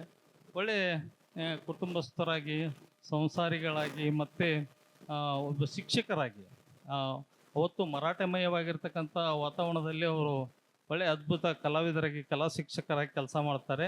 1956ರಿಂದ 1977ರವರೆಗೆ ಅವರಲ್ಲಿ ಕರ್ತವ್ಯ ನಿರ್ವಹಿಸ್ತಾರೆ ಚಿತ್ರಕಲಾ ಶಿಕ್ಷಕರಾಗಿ. ಅವರ ಸಾರ್ಥಕ ಸೇವೆ, ಅಪಾರ ಶಿಷ್ಯ ಬಳಗ, ನಿಸ್ವಾರ್ಥ ಸೇವೆ ಅವರ ಘನತೆಯನ್ನು, ಗೌರವವನ್ನು ಅತ್ಯಂತ ದ್ವಿಗುಣಗೊಳಿಸುತ್ತೆ. ಅವರ ಜೀವನದುದ್ದಕ್ಕೂ ಕಲಾಕೃತಿಗಳಲ್ಲೇ ಮಗ್ನರಾಗಿರ್ತಾರೆ. ಮತ್ತು ಸ್ಕೆಚ್ಗಳು, ಅವರು ಸಾವಿರಾರು ಸ್ಕೆಚ್ಗಳನ್ನು ಹಾಕ್ತಾರೆ. ನಿತ್ಯದಲ್ಲಿಯೂ ಕೂಡ ನಮ್ಮ ವಿದ್ಯಾರ್ಥಿಗಳಿಗೆ ಹೇಳ್ತೇವೆ ಏನಂದ್ರೆ, ನೀವು ಚಿತ್ರಕಲಾ ಶಿಕ್ಷಣದಲ್ಲಿ ಒಬ್ಬ ಕಲಾವಿದ ಆಗ್ಬೇಕಂತಂದ್ರೆ ದಿನ ಒಂದು 50-100 ಸ್ಕೆಚ್ ಹಾಕ್ಬೇಕಪ್ಪ, ಅಂದ್ರೆ ನೀನು ಒಬ್ಬ ಕಲಾವಿದ ಆಗ್ಬೋದು. ಆದರೆ ಎಲ್ಲರೂ ಹಾಕ್ತಾರಂತಲ್ಲ, ಎಲ್ಲರೂ ಕಲಾವಿದರಂತ ಆಗ್ತಾರಂತಲ್ಲ, ಅದರಲ್ಲಿ ಎಲ್ಲೋ ಒಬ್ಬಿಬ್ಬರು ಕಲಾವಿದರಾಗುವಂಥ ಪ್ರಯತ್ನ ಆ ಸಾಧನೆ ಒಳಗೆ ಇರ್ತಾರೆ. ಅಂಥ ಸಾಧನೆ ಒಳಗೆ ಇದ್ದವರು ಅವತ್ತು BK ಹುಬ್ಳಿಯವರು, ಹುಬ್ಳಿ ಸರು ಇಷ್ಟೆಲ್ಲ ತುಂಬ ವರ್ಕ್ಗಳನ್ನು ಮಾಡಿ ಅವರ ಜೀವನದುದ್ದಕ್ಕೂ ಸಾವಿರಾರು ವಿದ್ಯಾರ್ಥಿಗಳಿಗೂ ಕೂಡ ಉಚಿತ ಶಿಕ್ಷಣವನ್ನು ಕೊಡುವಂಥ ವ್ಯವಸ್ಥೆಯನ್ನು ಕೂಡ ಮಾಡ್ತಾರೆ. ಬರೀ ನೌಕರಿಯಲ್ಲಿ ಇದ್ದಾಗ ಕ್ಲಾಸ್ಗೆ ಅಷ್ಟೇ ಅಲ್ಲ, ಬೇರೆ ವಿದ್ಯಾರ್ಥಿಗಳಿಗೂ ಕೂಡ ಚಿತ್ರಕಲಾ ಶಿಕ್ಷಣವನ್ನು ಅವ್ರು ಹೇಳ್ಕೊಡ್ತಾರೆ. ಅಂಥ ಒಂದು ಸ್ವಭಾವ ಅವರಲ್ಲಿ ಇರುತ್ತೆ. ಅವರು ಎಷ್ಟೋ ಪೇಂಟಿಂಗ್ಸ್ ಮಾಡಿದ್ರು ಕೂಡ, ಬೇರೆ ಬೇರೆ ರೀತಿಯಲ್ಲಿ ಪೇಂಟಿಂಗ್ಸು ಕಲಾಕೃತಿ ಮಾಡಿದ್ರು ಕೂಡ, ಅವರು ಯಾವುದಕ್ಕೂ ಅದನ್ನು ಮಾರಿ ಜೀವಿಸ್ಬೇಕನ್ನುವಂಥ ಒಂದು ಪ್ರಜ್ಞೆಯೂ ಕೂಡ ಅವ್ರಿಗೆ ಇರೋಲ್ಲ. ಅವರಿಗೆ ಹಣ ಅಂತಂದ್ರೆ ವರ್ಜ್ ಒಂದು ರೀತಿಯಲ್ಲಿ. ಯಾಕೆ ನಾವು ನಮ್ಮ ಪೇಂಟಿಂಗ್ ಮಾಡಿ ಮಾರಬೇಕು, ಮಾರುವಂಥದ್ದು ಅವ್ರಿಗೆ ಗುಣ ಇರಲಿಲ್ಲ. ಅವ್ರು ಏನು ಮಾಡ್ತಾರೆ ಅಂದ್ರೆ, ತಾವು ಮಾಡಿದಂಥ ಪೇಂಟಿಂಗನ್ನು ಬಂದವ್ರಿಗೆ ಉಚಿತವಾಗಿ ಕೊಡ್ತಾರೆ, ಸಂಬಂಧಿಕರು ಕೊಡ್ತಾರೆ, ಮತ್ತು ಬೇರೆ ಬೇರೆದವ್ರಿಗೆಲ್ಲ ಕೊಡ್ತಾರೆ ಅವರು. ಹೀಗೆ ತಾವು ಮಾಡಿದಂಥ ಪೇಂಟಿಂಗನ್ನು ಕೊಟ್ಟು ಇವತ್ತು ಅವ್ರು ಮೋಸ್ಟ್ಲಿ ಅವ್ರ ಹಿರಿಯರಿಗೆ ಇರ್ಬೋದು, ಏನಂದ್ರೆ ಮನೆಯಲ್ಲಿ ತುಂಬ ಕಡಿಮೆ ಪೇಂಟಿಂಗ್, ಎಷ್ಟೋ ಪೇಂಟಿಂಗ್ಸ್ ಮಾಡಿದ್ದಾರೆ, ಉಳಿದಿರೋ ಒಂದಿಷ್ಟು ಪೇಂಟಿಂಗ್ಸು ಮತ್ತು ತುಂಬ ರೇಖಾಚಿತ್ರಗಳಿದ್ದು ಈಗಿಲ್ಲ ಅಂತ ತಿಳಿದು ಬಂದಿದೆ. ಆದರೂ ಉಳಿದಿರತಕ್ಕಂಥ ಕಲಾಕೃತಿಗಳನ್ನ ಇವತ್ತು ಸಂರಕ್ಷಣೆ ಮಾಡಿದ್ದಾರೆ. ಅವರು ಜೀವನದುದ್ದಕ್ಕನ್ನು ಕಲೆಗಾಗಿ ಜೀವನ ಮಾಡಿದ್ದಾರೆ. ಕಲೆಯನ್ನು ಸಮಾಜಕ್ಕೆ ನೀಡಬೇಕು ಅನ್ನೋ ದೃಷ್ಟಿಗಿಂತ ಅವರು ನಾನು ಕಲೆಗಾಗೇ ಇದ್ದೇನೆ, ಕಲೆಗಾಗಿನೇ ಮುಡುಪಾಗಿದೆ ನನ್ನ ಜೀವನ ಅನ್ನುವಂಥ ರೀತಿಯೊಳಗೆ ಜೀವನದುದ್ದಕ್ಕೂ ಕಲೆಯನ್ನೇ ಅವರು ಹುಷಾರಾಗಿಸ್ಕೊಂಡಿದ್ರು ಅಂತ ಅನ್ನೋದನ್ನು ಅವರ ಚರಿತ್ರೆಯಿಂದ ನಮಗೆ ತಿಳಿದು ಬರ್ತಾ ಇದೆ. ಆಮೇಲೆ 1987ರಿಂದ 1990ರವರೆಗೆ ಲಲಿತ್ ಕಲಾ ಅಕಾಡೆಮಿಯ ಸದಸ್ಯರಾಗಿ ಕೆಲಸ ಮಾಡ್ತಾರೆ. ಲಲಿತ್ ಕಲಾ ಅಕಾಡೆಮಿ ಸದಸ್ಯರ 4 ವರ್ಷ ಕೆಲಸ ಮಾಡುವಾಗ ಆ ಸಂದರ್ಭದಲ್ಲಿ ಅರೆ ಮಠಪದವರು ಅಧ್ಯಕ್ಷರಾಗಿರ್ತಾರೆ. ಇವರಿಗೆ ಮಹತ್ವವಾಗಿರ್ತಕ್ಕಂಥ ಒಂದು ಜವಾಬ್ದಾರಿಯನ್ನು ಕೊಡ್ತಾರೆ. ಅವತ್ತು ನೀವು ಗಡಿನಾಡಿನಲ್ಲಿ ಮರಾಠಿ ಭಾಷಿಕರಿದ್ದೀರಿ, ಮರಾಠಿ ಭಾಷೆ ತಮಗೆ ಗೊತ್ತಿದೆ, ಹಾಗಾಗಿ ನಿಪ್ಪಾಣಿ ವಾಡಿಯ ಚಿತ್ರಗಳನ್ನು ಪ್ರತಿಕೃತಿಯಾಗಿ ಮಾಡ್ಕೊಂಡು ಬರಬೇಕು ಅಂತ ನೋಡ್ರಿ. BK ಹುಬ್ಳಿ ಸರು ಒಂದು ಕಲಾ ತಂಡವನ್ನೇ ಕಟ್ಕೊಂಡು ಅವತ್ತಿನ ಸಂದರ್ಭದಲ್ಲಿ ನಿಪ್ಪಾಣಿ ವಾಡಿಯ ಎಲ್ಲ ಚಿತ್ರಗಳನ್ನು ಪ್ರತಿಕೃತಿಯನ್ನು ಮಾಡಿ ಇವತ್ತು ಆ ಕೃತಿಗಳು ಇವತ್ತು ಲಲಿತ್ ಕಲಾ ಅಕಾಡೆಮಿಯ ಸಂಗ್ರಹದಲ್ಲಿದೆ ಅಂತ ಅನ್ನುವಂಥದ್ದನ್ನು ಅವರ ಇತಿಹಾಸದಿಂದ ನಾವು ಕಂಡುಕೊಂಡಿದ್ದೇವೆ. ಅಂಥ ಜವಾಬ್ದಾರಿ ಕೆಲಸವನ್ನು ಅವರು ಅವತ್ತಿನ ದಿನಗಳಲ್ಲಿ ನಿರ್ವಹಿಸಿದ್ದಾರೆ. ನಿವೃತ್ತಿ ನಂತರ ಅವರು ಸಂದರ್ಶನ ಉಪನ್ಯಾಸಕರಿಗೆ ಕೆಲಸ ಮಾಡಿದ್ದಾರೆ. ಆಮೇಲೆ ಈ ನಮ್ಮ ದಾವಣಗೆರೆ ಸ್ಕೂಲ್ ಆಫ್ ಆರ್ಟ್ ಇದೆ, ಅಲ್ಲಿ VB ಹಿರೇಗೌಡರು ಸರು ಮತ್ತು ಶಂಕರ್ ಪಾಳ್ಯ ಸರು ಮತ್ತು ಕಾಳಿದಾಸ್ ಪತ್ತರ್ ಸರು ಅವ್ರ ಜೊತೆಗೆ ಅವರು ಕುಳಿತು ಅಲ್ಲಿರುವಂಥ ವಿದ್ಯಾರ್ಥಿಗಳಿಗೆ ಅತಿಥಿ ಉಪನ್ಯಾಸಕರಾಗಿ ಕೂಡ ಕೆಲಸ ಮಾಡಿದ್ದಾರೆ. ನಿವೃತ್ತಿ ಆದಮೇಲೆ ಇನ್ನೇನಪ್ಪ ಅಂತ ತಿಳ್ಕೊಂಡು ಕೆಲವರು ಮನೆಯಲ್ಲಿ ಕುತ್ಕೊಂಡು ಪೇಂಟಿಂಗ್ ಮಾಡಿ ಟೈಮ್ ವೇಸ್ಟ್ ಮಾಡೋದಕ್ಕಿಂತ ಮನೆಯೊಳಗೆ ಕೆಲಸ ಮಾಡೋದ್ರ ಜೊತೆಗೆ ಮತ್ತೆ ನೂರಾರು ಕಲಾವಿದರನ್ನ ಪ್ರೋತ್ಸಾಹಿಸಬೇಕು, ಮತ್ತು ಕಲೆಯನ್ನು ಬೆಳೆಸಬೇಕು, ಕಲೆಯನ್ನು ಉಳಿಸಬೇಕು, ಕಲೆಯನ್ನು ಮತ್ತೊಬ್ಬರಿಗೆ ದಾರಿ ಇರಬೇಕನ್ನುವಂಥ ಮನಸ್ಸಿದೆಯಲ್ಲ, ಆ ಮನಸ್ಸಿನ ಮೂಲಕ ಅವ್ರು ಏನು ಮಾಡಿದ್ದಾರೆ ಅಂದ್ರೆ ಅನೇಕ ಬಾರಿ ಸಂದರ್ಶಕ ಅಧ್ಯಾಪಕರಾಗಿ ದಾವಣಗೆರೆಯ ಗೌರ್ಮೆಂಟ್ ಚಿತ್ರಕಲಾ ಶಾಲೆಗೆ ಹೋಗಿ ಅವರು ಪಾಠ ಮಾಡಿ ಬಂದದ್ದು ಕೂಡ ಕಾಣ್ತಾ ಇದ್ದೇವೆ ಅಂತ. BK ಹುಬ್ಳಿ ಸರು ಅನೇಕ ಪ್ರಕಾರದ ಚಿತ್ರಗಳನ್ನು ರಚನೆ ಮಾಡಿದ್ದಾರೆ. ರೇಖಾಚಿತ್ರಗಳಿಗೆ ಲಿಮಿಟ್ ಇಲ್ಲ ಅಂತ, ಇಷ್ಟೇ ಮಾಡಿದಾರೆ ಅಂತ ಹೇಳೋದಕ್ಕಾಗಲ್ಲ, ಅದು 1000 ಇರ್ಬೋದು, ಅದಕ್ಕಿಂತ ಹೆಚ್ಚಿರ್ಬೋದು ಅಂತ. ಅವರ ರೇಖಾಚಿತ್ರಗಳನ್ನು ನೋಡಿದ್ರೆ ಎಷ್ಟು ಚೆನ್ನಾಗಿ ಆ ರೇಖೆಗಳನ್ನ ಎಳೆದಿರಂದ್ರೆ, ರೇಖೆ ಒಳಗೆ ಒಂದು ಲಾಲಿತ್ಯ ಇದೆ, ರೇಖೆ ಒಳಗೆ ಒಂದು ಪ್ರಭುತ್ವ ಇದೆ, ರೇಖೆ ಒಳಗೆ ಒಂದು ಲಯ ಇದೆ. ಈ ಎಲ್ಲ ಅವರು ಮಾಡಿದಂಥ ಎಲ್ಲ ಸಾವಿರಾರು ರೇಖಾಕೃತಿಗಳಲ್ಲಿ ನಾವು ಒಂದಿಷ್ಟು ಕೆಲವು ನೋಡಿದ್ದೇನೆ. ಎಷ್ಟು ಚೆನ್ನಾಗಿ ಅದ್ಭುತವಾಗಿ ಅವ್ರು ರಚಿಸ್ತಿದ್ದಾರೆ ಅಂದ್ರೆ, KK ಹೆಬ್ಬಾರ್ ಅವರು ಸಿಂಗಲ್ ಲೈನಲ್ಲಿ ರೇಖಾಕೃತಿಗಳನ್ನು ರಚಿಸಿಕೊಟ್ರ, ಇವರು 1-2-3 ರೇಖೆಗಳಲ್ಲಿ ಹೆಚ್ಚು ಎಳೆದ್ರು ಕೂಡ ಆ ರೇಖೆಗಳಲ್ಲಿ ಪ್ರಮಾಣದಲ್ಲಿ ತುಂಬ ಅದ್ಭುತವಾಗಿ ಒಂದು ಆಕೃತಿಯನ್ನು ನಾವು ಕಂಡಿದ್ದೇವೆ. ಬರೀ ಅಷ್ಟೇ ಅಲ್ಲ, ಅದರ ಭಾವವನ್ನು ಕೂಡ ನಾವು ಅರ್ಥ ಮಾಡ್ಕೊಳ್ಬೋದು. ಒಂದು ರೇಖೆಯಲ್ಲಿ ಒಂದು ಕಲಾಕೃತಿ ಒಳಗೆ ಅದು ಭಾವ ಏನಿರುತ್ತಲ್ಲ, ಆ ಭಾವನೆಗಳನ್ನು ಕಾಣುವಂಥ ರೀತಿ ಒಳಗೆ ಅವರು ರೇಖಾಕೃತಿಗಳನ್ನು ಮಾಡಿದ್ದಾರೆ. ಅವತ್ತಿನ ಕಾಲದಲ್ಲಿ ಅಕಾಡೆಮಿಕ್ ಶೈಲಿ ಒಳಗೆ ಒಂದು ಸಂಯೋಜನಾ ಚಿತ್ರಣ ಮಾಡ್ಬೇಕಂದ್ರೆ ಅನೇಕ ಕೀ ಸ್ಕೆಚ್ಗಳನ್ನು ಮಾಡ್ಕೊಳ್ಬೇಕಾಗಿತ್ತು. ಒಂದು ಸಂಯೋಜನೆ ಪರಿಪೂರ್ಣವಾಗಿ ಹೊರಗೆ ಬರಬೇಕಂದ್ರೆ ಮತ್ತು ಅದಕ್ಕೆ ನಿಯಮಗಳಿದ್ದು, ಆ ನಿಯಮಗಳನ್ನು ಇಟ್ಕೊಂಡು ಅವರು ಅವತ್ತು ಕೀ ಸ್ಕೆಚ್ಗಳನ್ನು ಮಾಡಿ ಕಲಾಕೃತಿಗಳನ್ನು ರಚನೆ ಮಾಡ್ತಿದ್ರು. ವಿಶೇಷವಾಗಿ ನಾವು ಇಲ್ಲಿ ಗಮನಿಸ್ತೇವೆ, ರೇಖಾಚಿತ್ರಗಳನ್ನು ತುಂಬ ಮಾಡಿದ್ದಾರೆ ಮತ್ತು ಸಂಯೋಜನಾ ಕಲಾಕೃತಿಗಳನ್ನು ಮಾಡಿದ್ದಾರೆ. ಆಮೇಲೆ ಸ್ಟಿಲ್ ಲೈಫ್ ಸ್ಥಿರ ಚಿತ್ರಣ ಮಾಡಿದ್ದಾರೆ ಮತ್ತು ವಿಶೇಷವಾಗಿ ಸಂಯೋಜನಾ ಕಲಾಕೃತಿಗಳೊಳಗೆ ಲೈಫು ಮತ್ತು ಮಾಡೆಲ್ ರೂಪದರ್ಶಿಯ ಚಿತ್ರಗಳನ್ನ ತುಂಬ ಮಾಡಿದ್ದಾರೆ. ಅವರು ಮಾಡಿದಂಥ ಚಿತ್ರಗಳಲ್ಲಿ ಮತ್ತು ಯಾವುದು ನಿಸರ್ಗ ಚಿತ್ರಗಳನ್ನು ಕೂಡ ಮಾಡಿದ್ದಾರೆ. ಇಲ್ಲಿ ನಾವು ಗುರುತಿಸುವಂಥದ್ದು ಏನಂತಂದ್ರೆ ಜಲವರ್ಣದ ಕಲಾಕೃತಿಗಳು. ಅವರು ಜಲವರ್ಣದ ಕಲಾಕೃತಿಗಳು ತಮ್ಮ ಎದುರಿಗಿದೆ ಇಲ್ಲಿ. ಆ ಜಲವರ್ಣದ ಕಲಾಕೃತಿಗಳಲ್ಲಿ ಪಾರದರ್ಶಕತೆಯನ್ನು ನಾವು ಎಷ್ಟು ಚೆನ್ನಾಗಿ ವೈಟನ್ನು ಬಿಟ್ಟುಕೊಂಡು ಆಕೃತಿಗಳನ್ನ ರಚನೆ ಮಾಡಿದಾರೆ ಅಂತಂದ್ರೆ ಇವತ್ತು ನಮ್ಮ ಕಣ್ಣು ಮುಂದೆ ಇನ್ನೂ ಅವು ಜೀವಂತ ಅದಾವೇನೋ ಅನ್ನೋ ರೀತಿ ಒಳಗೆ, ಅವು ಜೀವವನ್ನು ಪ್ರತಿಬಿಂಬಿಸ್ತಾವೇನೋ ಅನ್ನೋ ರೀತಿ ಒಳಗೆ ಅವ್ರ ಕಲಾಕೃತಿಗಳು ನಮಗೆ ಗೋಚರಿಸ್ತಾ ಇವೆ. ಅವರು ಬಳಸಿದಂಥ ಬಣ್ಣ ಇರ್ಬೋದು, ಅವರು ಎಳೆದಿರ್ತಕ್ಕಂಥ ರೇಖೆಗಳಿರ್ಬೋದು. ರೇಖೆ ನಮಗೆ ಕಾಣೋಲ್ಲ, ಆದರೆ ಅದರ ರೇಖೆಯ ಆಕೃತಿಯ ಒಂದು ಏನು ಅನಾಟಮಿ ಇದೆ ಅದು ನಮ್ಗೆ ಕಾಣಿಸ್ತದ. ಮತ್ತು ವಿಶೇಷವಾಗಿ ಅವರು ಮಹಿಳೆಯರ ಚಿತ್ರಗಳನ್ನೇ ಹೆಚ್ಚಾಗಿ ಮಾಡಿದ್ದಾರೆ. ಮೋಸ್ಟ್ಲಿ ಅವರ ಒಲವು ಮಹಿಳೆಯರ ಮೇಲೆ ಇರ್ಬೋದು. ಮತ್ತು ಮಹಿಳೆಯರ ಸೌಂದರ್ಯ ಪ್ರಜ್ಞೆ, ಮಹಿಳೆಯರ ಅವ್ರು ಮಾಡ್ತಂಥ ಕುಶಲ ಕೆಲಸಗಳು, ಮನೆ ಕೆಲಸಗಳಿರ್ಬೋದು, ಗದ್ದೆ ಕೆಲಸಗಳಿರ್ಬೋದು, ಅಥವಾ ಗೃಹ ಕೈಗಾರಿಕೆ ಕೆಲಸಗಳಿರ್ಬೋದು, ಬಹಳಷ್ಟು ಚಿತ್ರಗಳನ್ನು ಅವರು ತಮ್ಮ ಪ್ರಾದೇಶಿಕ ಹಿನ್ನೆಲೆಯೊಳಗೆ, ಗ್ರಾಮೀಣ ಸೊಗಡಿನ ಹಿನ್ನೆಲೆ ಒಳಗೆ ಒಂದಿಷ್ಟು ತುಂಬ ಅದ್ಭುತವಾಗಿರ್ತಕ್ಕಂಥ ಕಲಾಕೃತಿಗಳನ್ನು ನೀಡುವಂಥ ಪ್ರಯತ್ನ ಅವರ ಜಲವರ್ಣಗಳಲ್ಲಿ ನಾವು ಕಾಣ್ತೇವೆ.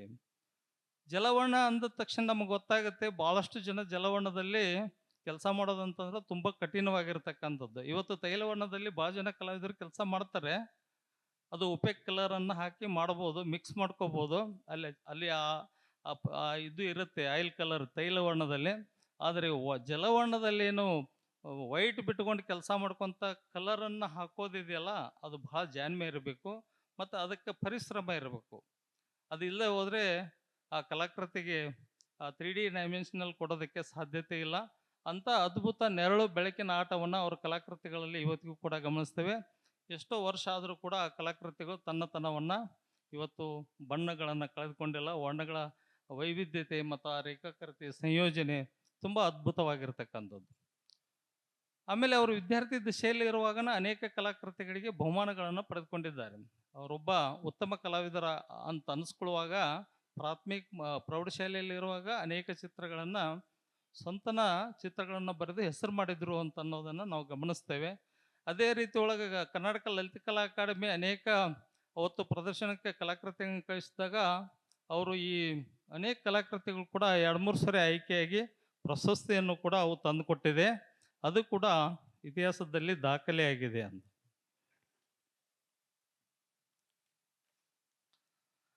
ನಾದ ತರಂಗಿಣಿ ಅನ್ನುವಂಥ ಕಲಾಕೃತಿ ತಮ್ಮ ಎದುರಿಗಿದೆ. ನಾದ ತರಂಗಿಣಿ ಅನ್ನುವಂಥ ಕಲಾಕೃತಿ ತುಂಬ ಅದ್ಭುತ ಕಲಾಕೃತಿ. ಒಂದು ಫ್ರಂಟ್ ವ್ಯೂ ಅಲ್ಲಿದೆ, ಒಂದು ಬ್ಯಾಕ್ ವ್ಯೂ ಅಲ್ಲಿದೆ. ಫ್ರಂಟ್ ಮತ್ತು ಬ್ಯಾಕ್ ವ್ಯೂ ಅಲ್ಲಿ ಇರ್ತಕ್ಕಂಥ ಈ ಜಲವರ್ಣದ ಕಲಾಕೃತಿ ಒಳಗೆ ಎಷ್ಟು ತನ್ಮಯತೆ ಇದೆ ಅಂತಂದರೆ, ಅವಳು ಏನು ವೀಣೆಯನ್ನು ನುಡಿಸ್ತಾಳೆ, ನಿಜವಾಗೂ ಅದರಲ್ಲಿ ತಲ್ಲೀನನಾಗಿದ್ದಾಳೆ. ಈಗಂದರೆ ಅಷ್ಟು ತಲ್ಲೀನವಾಗಿರ್ತಕ್ಕಂಥ ಚಿತ್ರ, ಭಾವಪ್ರಧಾನವಾಗಿರ್ತಕ್ಕಂಥ ಚಿತ್ರಗಳು ನಾವು ಮತ್ಯಾವ ಕಲಾವಿದರಲ್ಲಿ ಕಾಣೋದಕ್ಕೆ ಸಾಧ್ಯತೆ ಇಲ್ಲ. ಇಲ್ಲಿರುವ ಪ್ರತಿಯೊಂದು ಕಲಾಕೃತಿಗಳು ಕೂಡ ತಲ್ಲೀನತೆಯನ್ನು ತೋರಿಸ್ತವೋ, ಭಾವ ಪ್ರತಿಬಿಂಬಕವನ್ನು ತೋರಿಸ್ತವೋ, ತನ್ಮಯತೆಯನ್ನು ತೋರಿಸ್ತವೋ, ಮತ್ತು ಇನ್ನೂ ಅನೇಕ ಅಂಶಗಳನ್ನು ಕೂಡ ನಾವು ಅಲ್ಲಿ ಗಮನಿಸ್ಬೋದು. ಈ ರೀತಿಯಾಗಿರ್ತಕ್ಕಂಥ ಕಲಾಕೃತಿಗಳಲ್ಲಿ ತುಂಬ ಕಲಾಕೃತಿಗಳನ್ನು ಅವರು ರಚನೆ ಮಾಡಿದ್ದಾರೆ. ಚೆಲುವಿಯರು ಅನ್ನುವಂಥ ಕಲಾಕೃತಿಗಳಿದೆ, ಮಹಿಳೆಯರು ಅನ್ನುವಂಥ ಕಲಾಕೃತಿಗಳಿದೆ, ಕೆಲಸಗಾರರು ಅನ್ನುವಂಥ ಕಲಾಕೃತಿಗಳಿದೆ, ಕೃಷ್ಣ ಮತ್ತು ರಾಧೆಯರ ಕಲಾಕೃತಿ ಇದೆ, ಸೈರಂದಿನಿ ಅನ್ನುವಂಥ ಕಲಾಕೃತಿಗಳಿದೆ. ಮತ್ತು ಇನ್ನೂ ಬೇರೆ ಬೇರೆ ರೀತಿಯಲ್ಲಿ ಜಲವರ್ಣ ಮತ್ತು ತೈಲವರ್ಣಗಳಲ್ಲಿ ಅವರು ತುಂಬ ಕಲಾಕೃತಿಗಳನ್ನು ರಚನೆ ಮಾಡಿ ಈ ನಾಡಿಗೆ ಅವರು ಕೊಡಮಾಡಿದ್ದಾರೆ ಅಂತ.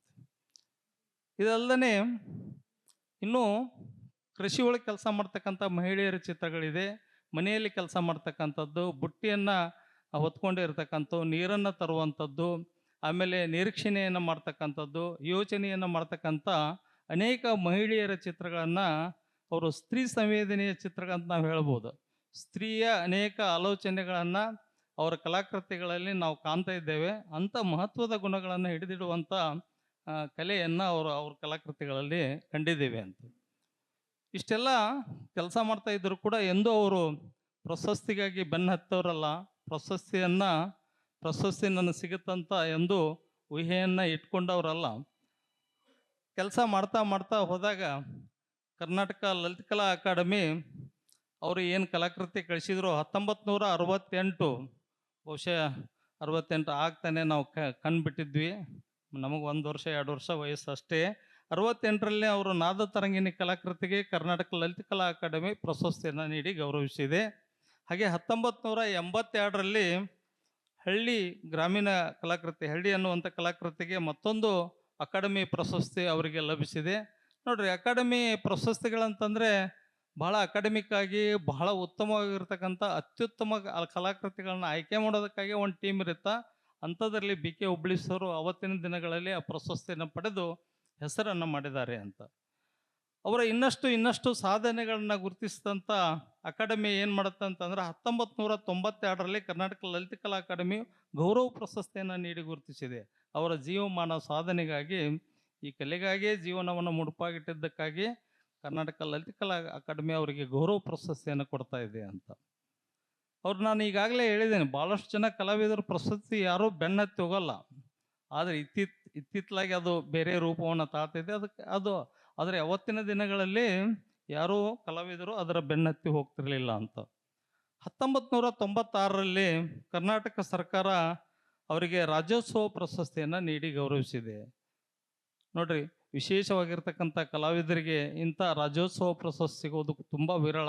ಅಂಥದ್ರಲ್ಲಿಯೂ ಕೂಡ ನಮ್ಮ ಕಲಾವಿದರಿಗೆ ಅವತ್ತಿನ ವೇಳೆಯಲ್ಲಿ 1996ರಲ್ಲಿ ಕರ್ನಾಟಕ ಪ್ರತಿಷ್ಠಿತ ರಾಜ್ಯೋತ್ಸವ ಪ್ರಶಸ್ತಿಯನ್ನು ನೀಡಿ ಅವರನ್ನು ಗೌರವಿಸಿದೆ ಅಂತ. 1996ರಲ್ಲಿ ಅವರಿಗೆ ವರ್ಣಶಿಲ್ಪಿ ಕೆ ವೆಂಕಟಪ್ಪ ಪ್ರಶಸ್ತಿಯನ್ನು ಕೂಡ ಕೊಡಮಾಡಿದೆ. ಇದು ನಮ್ಮ ಕಲಾವಿದರಿಗೆ ಸಿಗ್ತಕ್ಕಂಥ ಅತ್ಯಂತ ಉತ್ಕೃಷ್ಟವಾಗಿರ್ತಕ್ಕಂಥ ಕಲಾಕೃತಿ, ದೊಡ್ಡದಾಗಿರ್ತಕ್ಕಂಥ ಕಲಾಕೃತಿ. ಅಂಥ ಪ್ರಶಸ್ತಿಯನ್ನು ಕೂಡ ಆ ಕಲಾವಿದರು ಪಡೆದಿದ್ದಾರೆ. ಇದು ನಮ್ಮ ಕಲೆಗೆ ಅವರು ಮಾಡಿದಂಥ ಸಾಧನೆಗೆ ಸಿಕ್ಕಿರ್ತಕ್ಕಂಥ ಅತ್ಯಂತ ಗೌರವಿತವಾಗಿರ್ತಕ್ಕಂಥ ಶ್ರೇಯಸ್ಸು ಅಂತ ತಿಳ್ಕೊಂಡು ನಾನು ಭಾವಿಸ್ತೇನೆ. ಅಂತ BK ಹುಬ್ಳಿಯವರು ಭಾಳ ಸಮೃದ್ಧವಾಗಿರ್ತಕ್ಕಂಥ ಜೀವನವನ್ನು ನಡೆಸಿ ಈ ನಾಡಿಗೆ, ಈ ದೇಶಕ್ಕೆ ತಮ್ಮ ಸಮರ್ಪಣೆಯನ್ನು ಮಾಡಿಕೊಂಡಿದ್ದಾರೆ. ಮತ್ತು ಅಷ್ಟೇ ಸಮೃದ್ಧವಾಗಿರ್ತಕ್ಕಂಥ ಸುಖಮಯ ಸಂಸಾರವನ್ನು ಕೂಡ ಅವರು ಹೊಂದಿದ್ರು ಅಂತ. BK ಹುಬ್ಳಿ ಸರ್ ಅವರಿಗೆ 4 ಜನ ಗಂಡ್ಮಕ್ಳು, 1 ಹೆಣ್ಮಗಳು. ಅದರಲ್ಲಿ ಹೇಮಂತ ಹಿರಿಯರು ಸರ್ಕಾರಿ ಉದ್ಯೋಗದಲ್ಲಿದ್ದಾರೆ, ಸುಮಂತ ಮತ್ತು ಜಯಂತ ಮತ್ತು ಇನ್ನೋರು ಮಗಳು ಅಶ್ವಿನಿ. ಇವರೆಲ್ಲ ಇವತ್ತು ಉತ್ತಮವಾಗಿರ್ತಕ್ಕಂಥ ಉತ್ಕೃಷ್ಟವಾಗಿರ್ತಕ್ಕಂಥ ಜೀವನವನ್ನು ನಡೆಸ್ಕೊಂಡು ಕೆಲಸ ಮಾಡ್ತಾ ಇದ್ದಾರೆ. ಜಯಂತ್ ಅವರು ಬೆಳಿಗ್ಗೆ ಇಲ್ಲಿ ವೇದಿಕೆಯಲ್ಲಿ ಮಾತನಾಡಿದರು. ಅವರು ಕೂಡ ಒಬ್ಬರು ಕಲಾವಿದರು. ಕಾವಾದಲ್ಲಿ ಅಧ್ಯಯನ ಮಾಡಿದ್ದಾರೆ, ಚಿತ್ರಕಲಾ ಪರಿಷತ್ನಲ್ಲಿ PG ಮಾಡ್ಕೊಂಡಿದ್ದಾರೆ. ಫ್ರೀಲೆನ್ಸ್ ಆಗಿ ಇವತ್ತು ಕಲಾವಿದರ ಕೆಲಸ ಮಾಡ್ತಾ ಇದ್ದಾರೆ, ಉದ್ಯೋಗದಲ್ಲಿದ್ದಾರೆ. ಅವ್ರದ್ದು ಕಲಾಕೃತಿಯನ್ನು ತೋರಿಸಿದರು. ಅಪ್ಪನಂತೆ ಮಗನೂ ಕೂಡ ಅತ್ಯುತ್ತಮ ಕಲಾಕೃತಿಗಳನ್ನು ಮಾಡುವಲ್ಲಿ ನಿಷ್ಣಾತರಾಗಿದ್ದಾರೆ. ಅವರು ಕೂಡ ಈ ಕಲೆಯನ್ನು ಅವರ ತಂದೆಯಂತೆ ಹೆಸರು ಮಾಡಲಿ ಅಂತ ತಿಳ್ಕೊಂಡು ನಾನು ಈ ಸಂದರ್ಭದಲ್ಲಿ ಶುಭ ಹಾರೈಸ್ತೇನೆ. ಅವ್ರಿಗೂ ಕೂಡ ಅವ್ರ ಕುಟುಂಬದವರು ಇಲ್ಲಿ ಬಂದಿದ್ದಾರೆ. ಹಾಗೆ BK ಹುಬ್ಳಿ ಸರು ಮುಂದೆ 2007ರಲ್ಲಿ ಮರಣವನ್ನು ಅಪ್ಪುತ್ತಾರೆ. ಆದರೆ ಅವರ ಕಲಾಕೃತಿಗಳ ಮೂಲಕ ಅಮರರಾಗಿದ್ದಾರೆ ಅಂತ ಹೇಳುತ್ತಾ, ಇವತ್ತು ಕರ್ನಾಟಕ ಲಲಿತಕಲಾ ಅಕಾಡೆಮಿ ನನ್ನನ್ನು ಗುರುತಿಸಿ ಒಂದೆರಡು ಅವರ ಬಗ್ಗೆ ಮಾತುಗಳನ್ನಾಡೋದಕ್ಕೆ ಅವಕಾಶ ಮಾಡಿಕೊಟ್ಟಿದ್ದಾರೆ. ಅದಕ್ಕಾಗಿ ನಾನು ಇಡೀ ಟೀಮಿಗೆ, ಕರ್ನಾಟಕ ಲಲಿತಕಲಾ ಅಕಾಡೆಮಿ ಅಧ್ಯಕ್ಷರಿಗೆ ಮತ್ತು ಸದಸ್ಯರಿಗೆ ಹೃತ್ಪೂರ್ವಕ ಅಭಿನಂದನೆಗಳನ್ನು ಸಲ್ಲಿಸಿ ನನ್ನ 2 ಮಾತನ್ನು ಮುಗಿಸ್ತಾ ಇದ್ದೇನೆ. BK ಹುಬ್ಳಿಯವರ ಕುರಿತು ಸಂಪೂರ್ಣ ಅವರ ಜೀವನ ಚಿತ್ರಣವನ್ನೇ ನಮ್ಮೆದುರಿಗೆ ತೆರೆದಿಟ್ಟರು ಡಾಕ್ಟರ್ ಬಸವರಾಜ್ ಕುರಿ ಅವರು. ಅವರಿಗೆ ಈ ಒಂದು ಕಾರ್ಯಕ್ರಮ ಪರವಾಗಿ ತುಂಬ ಧನ್ಯವಾದಗಳನ್ನು ಹೇಳ್ತೇನೆ. ದಯಮಾಡಿ ಇನ್ನೊಂದ್ಸರಿ ಅವರಿಗೆ ಜೋರ ಚಪ್ಪಾಳೆ ಮುಖಾಂತರ ಅವರನ್ನು ಅಭಿನಂದಿಸಬೇಕಂತೇಳಿ ವಿನಂತಿ ಮಾಡ್ಕೊಳ್ತೀನಿ. ಈ ಒಂದು ಕಾರ್ಯಕ್ರಮದ ಅಂತಿಮ ಘಟ್ಟ ಅಂತ ಹೇಳಿದರೆ ತಪ್ಪಾಗಲಿಕ್ಕಿಲ್ಲ. ಈ ಒಂದು ಕಾರ್ಯಕ್ರಮದ ಘನ ಅಧ್ಯಕ್ಷತೆಯನ್ನು ವಹಿಸ್ತಕ್ಕಂಥ ಶ್ರೀ ಡಾಕ್ಟರ್ ಮಾನಸ ಅವರು, ಅಧ್ಯಕ್ಷರು, ಕನ್ನಡ ಪುಸ್ತಕ ಪ್ರಾಧಿಕಾರ ಬೆಂಗಳೂರವರು, ದಯಮಾಡಿ ತಮ್ಮ ಅಧ್ಯಕ್ಷೀಯ ಮಾತುಗಳನ್ನು ಆಡಬೇಕಂತೇಳಿ ಅವರಲ್ಲಿ ವಿನಂತಿ ಮಾಡ್ಕೊಳ್ತಿದ್ದೇನೆ. ನನ್ನ ಪಾಲಿಗಂತೂ ಈ ದಿನ ಸುದಿನ. ನಾನು ಬರುವಾಗ ನನ್ನ ಕಲ್ಪನೆ ಇತ್ತು. ನನ್ನ ಇತ್ತೀಚಿನ ಬಹಳಷ್ಟು ದಿನಗಳ ಕಾರ್ಯಕ್ರಮಗಳನ್ನು ನೋಡಿದ ಹಾಗೆ, ಬೆಳಗಿನ ಕಾರ್ಯಕ್ರಮ ಬರ್ತಾರೆ, ಟೇಪ್ ಕಟ್ ಮಾಡ್ತಾರೆ, ಫೋಟೋ ಇದ್ದರೆ ಪುಷ್ಪಾರ್ಚನೆ ಮಾಡ್ತಾರೆ, 4 ಮಾತನ್ನು ಹೇಳ್ತಾರೆ, ಅಲ್ಲಿಗೆ ಅಷ್ಟೇ ಮುಗಿದೋಗುತ್ತೆ, ಬೇಗ ಮುಗಿಯುತ್ತೆ. ಆದರೆ ಮಧ್ಯಾಹ್ನದ ಕಾರ್ಯಕ್ರಮ ಉಪನ್ಯಾಸವಾದ್ದರಿಂದ ಅದು ಬಹಳಷ್ಟು ದೀರ್ಘವಾಗಿ ನಡೆಯುತ್ತೆ ಅನ್ನೋದು ನನ್ನ ಕಲ್ಪನೆ ಆಗಿತ್ತು. ಆದರೆ ಈ ಕಾರ್ಯಕ್ರಮ ಅದನ್ನು ಉಲ್ಟಾ ಮಾಡಿದೆ. ಈಗ ನಾವು ಬೇಗ ಮುಗಿಯುತ್ತೆ ಅಂತ ಯಾವ ಕಾರ್ಯಕ್ರಮ ನನ್ನ ನಿರೀಕ್ಷೆಯಲ್ಲಿತ್ತು ಅದು ಬಹಳಷ್ಟು ಸುದೀರ್ಘವಾಗಿ ನಡೆಯಿತು. ಆದರೆ ಆ ಸುದೀರ್ಘತೆಯಲ್ಲಿ ಒಂದು ಅರ್ಥವಂತಿಕೆ ಇತ್ತು, ಅದು ಬಹಳ ಮುಖ್ಯ. ಒಬ್ಬೊಬ್ಬರ ಮಾತು ಕೂಡ ಒಂದು ತಕ್ಕಡಿಯಲ್ಲಿ ತೂಕ ಮಾಡಿದ ಹಾಗೆ ಆ ಮೂರೂ ಚೇತನಗಳ ಬಗ್ಗೆ ಎಷ್ಟೊಂದು ನ್ಯಾಯವನ್ನು ಸಲ್ಲಿಸಿದ್ರು, ಎಷ್ಟೊಂದು ಪ್ರೀತಿಯನ್ನು ಸಮರ್ಪಿಸಿದ್ರು ಅಂದರೆ ಅದು ಬೆಲೆ ಕಟ್ಟಕ್ಕಾಗಲ್ಲ. ಆದರೆ ಈ ಕಾರ್ಯಕ್ರಮ ನೋಡಿ, ಬೇಗ ನಿಧಾನಕ್ಕೆ ಎಷ್ಟೊತ್ತಾಗುತ್ತೋ ಅಂತಿದ್ದಂಥ ಕಾರ್ಯಕ್ರಮ ಬೇಗ ಮುಗಿದಿದೆ. ಅದು ಎರಡೂ ಕೂಡ ಭಾಳ ಅರ್ಥಪೂರ್ಣವಾಗಿ ನಡೆದಿದೆ. ಈ ಮೂರು ಚೇತನಗಳ ಬಗ್ಗೆ ಮೂವರು ವಿದ್ವಾಂಸರು ಕೂಡ ಬಹಳ ಪ್ರೀತಿಯಿಂದ ಮಾತನಾಡಿದ್ದಾರೆ. ಅದಕ್ಕಿಂತ ಮುಂಚೆ ನಿಮಗೆ ನಾನು ಒಂದು ಇದನ್ನು ಹೇಳಬೇಕು. ಯಾಕೆಂದರೆ ನಮ್ಮ ಅಧ್ಯಕ್ಷರು ಹೇಳಿದರು, ಇವತ್ತು ನಾಗರ ಪಂಚಮಿ, ಇವತ್ತು ನಮ್ಮ ಆಯ್ಕೆ ಎಷ್ಟು ಸರಿ ಅನ್ನುವ ಪ್ರಶ್ನೆ ಇಲ್ಲಿಗೆ ಬಂದಾಗ ನನಗೆ ಕಾಡ್ತು ಅಂತ. ನನಗೂ ಕೂಡ ಹಾಗೆ ಕಾಡಿತು. ಆದರೆ ಅದನ್ನು ಸುಳ್ಳಾಗಿಸಿ ಈ ನಾಗರ ಪಂಚಮಿಯ ದಿನವನ್ನು ಕಲಾ ಪಂಚಮಿಯಾಗಿ ನೀವು ಪರಿವರ್ತನೆ ಮಾಡಿದ್ರಲ್ಲ, ಅದಕ್ಕೆ ನಿಮ್ಮ ಶ್ರೀ ಮನಸ್ಸಿಗೆ ನಾನು ಪುಸ್ತಕ ಪ್ರಾಧಿಕಾರದ ಅಧ್ಯಕ್ಷನಾಗಿ ಅನಂತ ಕೃತಜ್ಞತೆಗಳ ಅಭಿನಂದನೆಗಳ ಸಲ್ಲಿಸ್ತೀನಿ. ಬಂಧುಗಳೇ, ಈ ಮೂವರು ಚೇತನಗಳ ಬಗ್ಗೆ ಮೂವರು ವಿದ್ವಾಂಸರು ಎಷ್ಟೊಂದು ನೈಜವಾಗಿ ಸಹಜವಾಗಿ ತಮ್ಮ ಅನಿಸಿಕೆಯನ್ನು ಹಂಚಿಕೊಳ್ಳುವ ಮೂಲಕ ತಮ್ಮ ಗೌರವವನ್ನು ಸಲ್ಲಿಸ್ತಾರಲ್ಲ, ಅವರ ಬಗ್ಗೆ ಮಾತನಾಡಿ ಆಮೇಲೆ ನಾನು ಒಟ್ಟಾರೆಯಾಗಿ ಬರ್ತೀನಿ. ಮೊದಲಿಗೆ ನಮ್ಮ PRT ಅವರ ಬಗ್ಗೆ ನಮ್ಮ SC ಪಾಟೀಲ್ರವರು ಮಾತನಾಡಿದ್ರು. ಅವರು ಎಷ್ಟು ಚೆನ್ನಾಗಿ ಅವರನ್ನು PRT ಅವ್ರನ್ನ ಅರ್ಥ ಮಾಡಿಕೊಂಡ್ರು ಅನ್ನೋದಕ್ಕೆ ಅವರ ಒಂದು ಪದ ನನ್ನನ್ನು ಸೆಳೀತು. ಅವ್ರು ಹೇಳಿದ್ರು, ಅವು ಎಲ್ಲ ಜಾನಪದ ಮಾಂತ್ರಿಕ ಅಲ್ಲ ಮ್ಯೂಸಿಯಂ ಮಾಂತ್ರಿಕ, ಜಾನಪದ ತಜ್ಞ, ಮಹಾಸಂಘಟಕ, ಅದೆಲ್ಲದಕ್ಕಿಂತ ಹೆಚ್ಚಾಗಿ ಅವರನ್ನು ನಾವು ಗುರುತಿಸುವುದು ಅವರ ಸ್ನೇಹ ಪರತೆಯನ್ನು ಅಂತಂದ್ರಲ್ಲ, ಅದು ಬಹಳ ನಿಜ. ಯಾಕೆಂದರೆ ಇವತ್ತು ಪಂಪ ಹಲವು ರೀತಿಯಲ್ಲಿ ಹಲವರಿಗೆ ಇಷ್ಟ ಆಗ್ತಾನೆ. ಆದರೆ ನನಗಿಷ್ಟ ಆಗೋದು ಅವನು ಮಹಾಕಾವ್ಯ ಬರದ ಅಂತಲ್ಲ, ಅವನು ಆದಿಕವಿ ಅಂತಲ್ಲ, ಮಾನವ ಕುಲಂ ತಾನೊಂದೇ ಒಲಂ ಅಂದನಲ್ಲ, ಆ ಕಾರಣಕ್ಕೆ ನನಗಿಷ್ಟ ಆಗ್ತಾನೆ. ಹಾಗೆ ಅಂಥ ಗುಣ ನಮ್ಮ PRT ಅವರಲ್ಲಿ ನಾನು ಕಂಡದ್ದು. ಅವರ ಸ್ನೇಹಪರತೆ ಅಂದರು. ಆ ಸ್ನೇಹಪರತೆ ಅಂದಾಗ ನನ್ನ ಮನಸ್ಸು ನನ್ನ ಬಾಲ್ಯಕ್ಕೆ ಹೊರಟಾಯಿತು. ಭಾಳಷ್ಟು ಅವ್ರ ಜೊತೆ ಇದ್ದಾಗ. ಅವ್ರ ಮನೆ ಮೈಸೂರಿನಲ್ಲಿ ರಮಾವಿಲಾಸ್ ರಸ್ತೆಯಲ್ಲಿತ್ತು ಅಂದ ಮೇಲೆ, ಅದಕ್ಕೆ ಅದೇ ಕೊನೆಯಲ್ಲಿ ಒಂದು ಬಸ್ ಸ್ಟ್ಯಾಂಡು ಮೈಸೂರಿನಲ್ಲಿ. ಆ ಬಸ್ ಸ್ಟ್ಯಾಂಡು ಈಗ ಸಿಟಿ ಬಸ್ ಸ್ಟ್ಯಾಂಡ್ ಅಷ್ಟೇ ಆಗಿದೆ. ಮೊದಲು ಸಿಟಿ ಬಸ್ ಸ್ಟ್ಯಾಂಡು ಅದೇ, ನಗರ ಬಸ್ ಸ್ಟ್ಯಾಂಡು ಅದೇ ಆಗಿತ್ತು. ಅಲ್ಲಿಗೆ ಯಾವುದೇ ಧಾರವಾಡದಿಂದ ಬಂದವರು ಅದೇ ಬಸ್ ಸ್ಟ್ಯಾಂಡಲ್ಲಿ ಇಳಿಬೇಕಾಗಿತ್ತು, ಗುಲ್ಬರ್ಗದಿಂದ ಬಂದವರು ಅದೇ ಬಸ್ ಸ್ಟ್ಯಾಂಡಲ್ಲಿ ಇಳಿಬೇಕಾಗಿತ್ತು, ಬಳ್ಳಾರಿಯಿಂದ ಬಂದವರು ಅದೇ ಬಸ್ ಸ್ಟ್ಯಾಂಡಲ್ಲಿ ಇಳಿಬೇಕಾಗಿತ್ತು. ಅಲ್ಲಿ ಬಸ್ ಸ್ಟ್ಯಾಂಡಲ್ಲಿ ಇಳಿದಂತಹ ಪುಟಾಣಿ ಮಕ್ಕಳು ಅಥವಾ ವಿದ್ಯಾರ್ಥಿಗಳು ಏನಾದ್ರೂ ಬಂದು ಆ ಬಸ್ಸನ್ನು ಇಳಿದು ಆ ರಸ್ತೆ ಬಂದು ಸ್ವಲ್ಪ ಮುಂದೆ ಬಂದು ಅಲ್ಲಿ ಕೆಲವರು ಜನ ಕುಂತ್ಕೊಳ್ತಿದ್ರಂತೆ. ಆ ಜನರನ್ನ ಕೇಳೋರಂತೆ, ಅಣ್ಣ ಇಲ್ಲಿ ರಮಾವಿಲಾಸ್ ರಸ್ತೆ ಯಾವುದು ಅಂತ ಅವ್ರು ಕೇಳಿದ್ರೆ, ಅಲ್ಲಿ ಕುಳಿತುಕೊಳ್ತಿದ್ರಲ್ಲ ಆ ಜನ ಹೇಳ್ತಿದ್ರು, ಓ ನೀವು PRT ಅವರ ಮನೆ ಬರ್ತಿದ್ದೀರಾ, PR ತಿಪ್ಪೇಸ್ವಾಮಿ ಅವ್ರ ಮನೆ ಹುಡುಕ ಬಂದಿದ್ದೀರಾ ಅಂತ ಹೇಳೋರಂತೆ.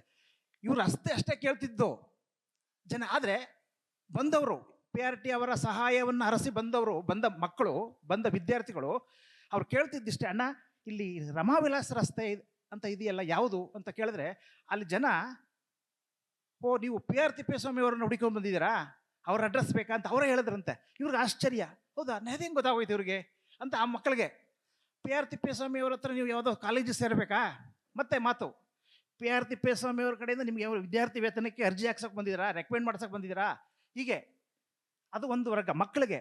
ಇನ್ನು ಸ್ವಲ್ಪ ವಯಸ್ಸಾದವರು ಬಂದು ಕೇಳಿದ್ರೆ ಅವರ ವೇಷಭೂಷಣವನ್ನು ನೋಡಿ ಅವರು ಅಷ್ಟೇ, ಅಣ್ಣ ಸ್ವಾಮಿ ಈ ರಮಾವಿಲಾಸ್ ರಸ್ತೆಯಲ್ಲಿದೆ ಹೇಳ್ತೀರಾ ಅಂದರೆ, ಅವ್ರ ಬಗ್ಗೆ ಇವ್ರು ಹೇಳ್ತಿದ್ದು ಈ ದಾರಿ ಹೋಗರು ಅಲ್ಲಿ ಕುಳಿತುದಿರಲ್ಲ, ಓ ನೀವು ಸಾಹಿತಿಗಳಾ, ಓ ನೀವು ಕಲಾವಿದರಾ, PR ತಿಪ್ಪೇಸ್ವಾಮಿ ಅವ್ರ ಮನೆಯಲ್ಲಿ ಒಂದು ವಾರ ಠಿಕಾಣೆ ಹೊಡೋದು ನಿಜನಾ, ಇದು ಆ ದಾರಿ ಹೋಗರು ಬಣ್ಣಿಸ್ತಿದ್ದು. ಇವ್ರಿಗೂ ಆಶ್ಚರ್ಯ, ಅಯ್ಯೋ ಇದೆಲ್ಲ ಹೇಗೆ ಗೊತ್ತಾಯ್ತು, ನಾನು ಬಂದಿದ್ದು ಅದೇ ಕಾರಣಕ್ಕೆ, ನಾ ಹೇಳೇ ಇಲ್ಲ, ನಾ ಕೇಳಿದ್ದು ರಸ್ತೆ, ಆದರೆ ಇವ್ರು ಇಷ್ಟೊಂದೆಲ್ಲ ಹೇಳಿದ್ರಲ್ಲ, ಯಾಕೆ ಹೇಳ್ತಾ ಇದ್ರು ಅಂದರೆ, ಪಿ ಆರ್ ತಿಪ್ಪೇಸ್ವಾಮಿಯವರ ಬದುಕಿನಲ್ಲಿ ಇದು ಸಹಜವಾಗಿತ್ತು.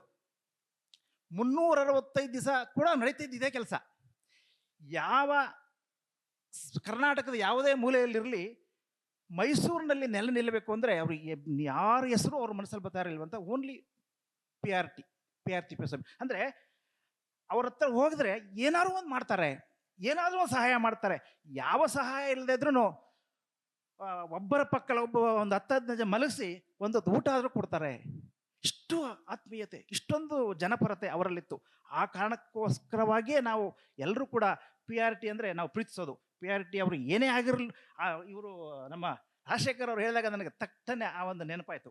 ಹಾಗೆ ನಮ್ಮ ಪಿ ಆರ್ ಟಿ ಅವರ ಬದುಕನ್ನು, ಅವರ ಪ್ರೀತಿಯನ್ನು, ಅವರ ಕಲೆಯನ್ನು ಭಾಳ ಅತ್ಯಂತ ಪ್ರೀತಿಯಿಂದ ನಮ್ಮ ಇವರು ಪಾಟೀಲ್ರವರು ತುಂಬ ಚೆನ್ನಾಗಿ ಕಟ್ಕೊಟ್ಟಿದ್ದಾರೆ. ಅದಕ್ಕಾಗಿ ನಾನು ಅವರಿಗೆ ಧನ್ಯವಾದಗಳನ್ನು ಸಲ್ಲಿಸ್ತೀನಿ.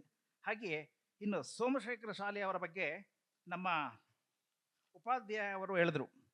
ಅವರು ಮೇಲಕ್ಕೆ ಎದ್ದು ಬರಲಿಲ್ಲ, ಆದರೆ ಕುಳಿತುಕೊಂಡೇ ಅವರು ಏನೆಲ್ಲ ಹೇಳಬೇಕು ಅಷ್ಟನ್ನು ಅಚ್ಚುಕಟ್ಟಾಗಿ ಮುಟ್ಟಿಸಿದ್ರು.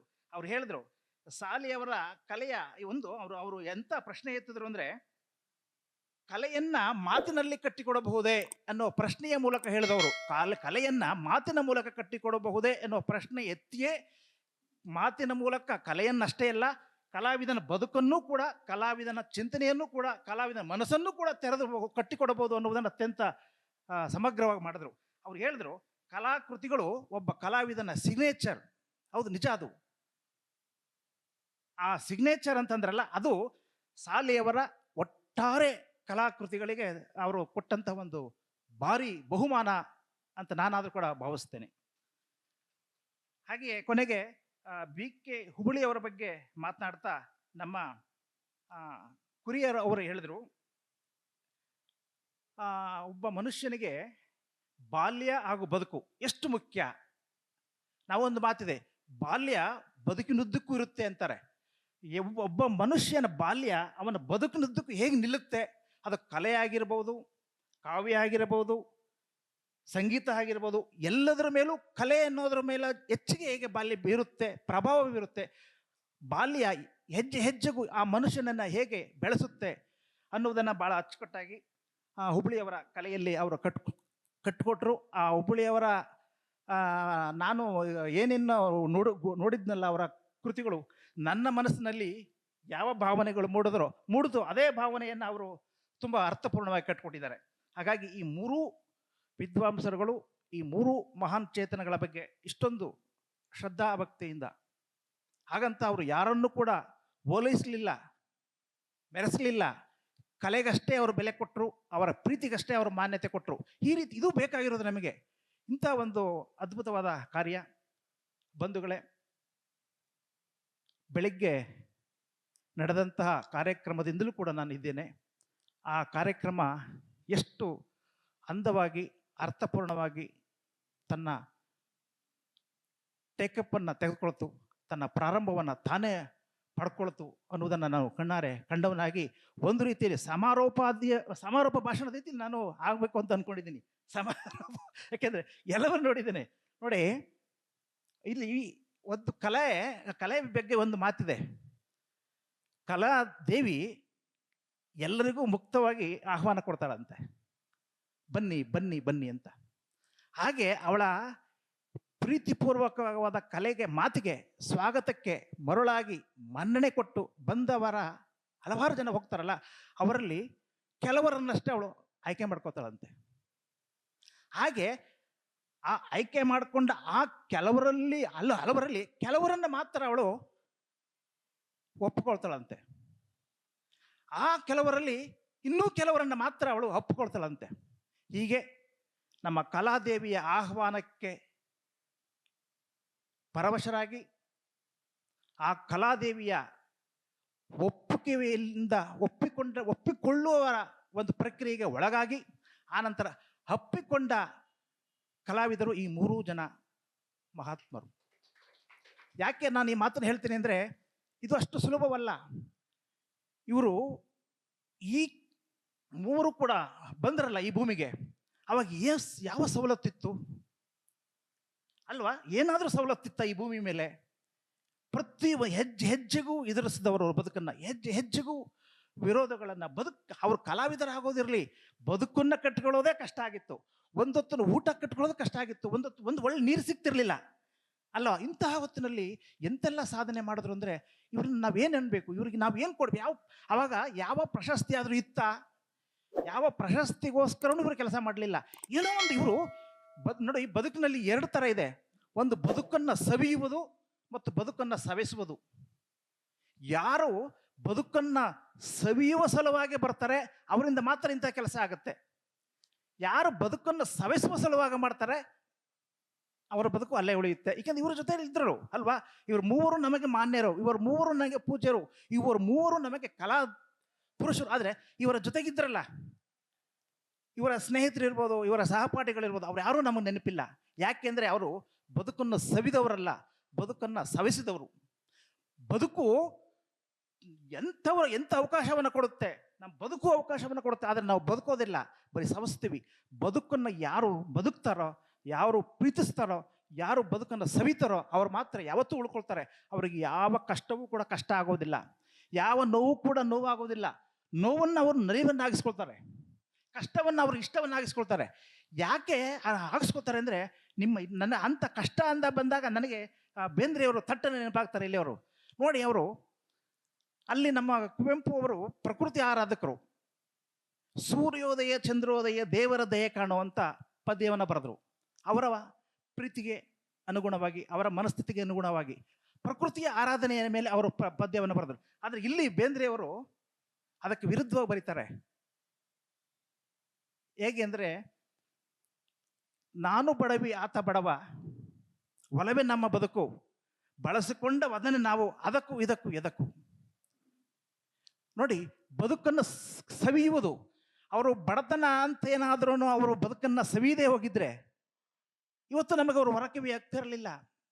ಅವರು ಪ್ರಕೃತಿಯೋ ಸೂರ್ಯೋದಯ ಚಂದ್ರೋದಯ ಏನು ಮಹಾ ಅಂತ ಅವರು ಅದನ್ನು ಸವಿಯದೇ ಇದ್ದರೆ, ಆ ಸೂರ್ಯೋದಯವನ್ನು ಸವಿಯದೇ ಇದ್ದರೆ, ಚಂದ್ರೋದಯದಲ್ಲಿ ದೇವತ್ವವನ್ನು ಕಾಣದೇ ಇದ್ದರೆ ಅವರಿಗೆ ಆ ಮಹಾಕವಿ ಆಯ್ತಾ ಇರಲಿಲ್ಲ. ಇಬ್ಬರು ಕೂಡ ಅವರವರ ನೆಲೆಯಲ್ಲಿ ಅವರವರ ಬದುಕಿಗೆ ತಕ್ಕಂತೆ, ಅವರ ಮನಸ್ಥಿತಿಗೆ ತಕ್ಕಂತೆ ಕಟ್ಟುಕೊಟ್ಟ ಕಾರಣಕ್ಕೆ ಸಾಹಿತ್ಯದಲ್ಲಿ ಅವರು ಅಲ್ಲಿ ಹೇಗೆ ಮಹಾಕವಿ ಅನ್ನಿಸ್ಕೊಂಡ್ರೋ ಇಲ್ಲಿ ಇವರು ವರಕವಿ ಅನ್ನಿಸ್ಕೊಂಡ್ರು.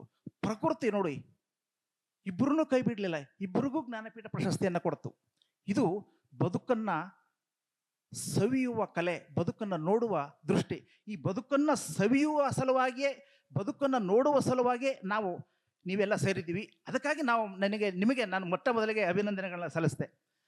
ಬಂಧುಗಳೇ, ಒಂದು ಕಾರ್ಯಕ್ರಮ ಹೇಗೆ ನಡೀಬೇಕು, ಹೇಗೆ ನಡೀಬಹುದು ಅನ್ನೋದಕ್ಕೆ ಇದೊಂದು ಮಾದರಿ ಅಂತ ನಾನಾದರೂ ಕೂಡ ಬಹಳ ತುಂಬದ ಮನಸ್ಸಿನಿಂದ ಪ್ರೀತಿಯಿಂದ ಹೇಳ್ಕೊಳ್ತೀನಿ.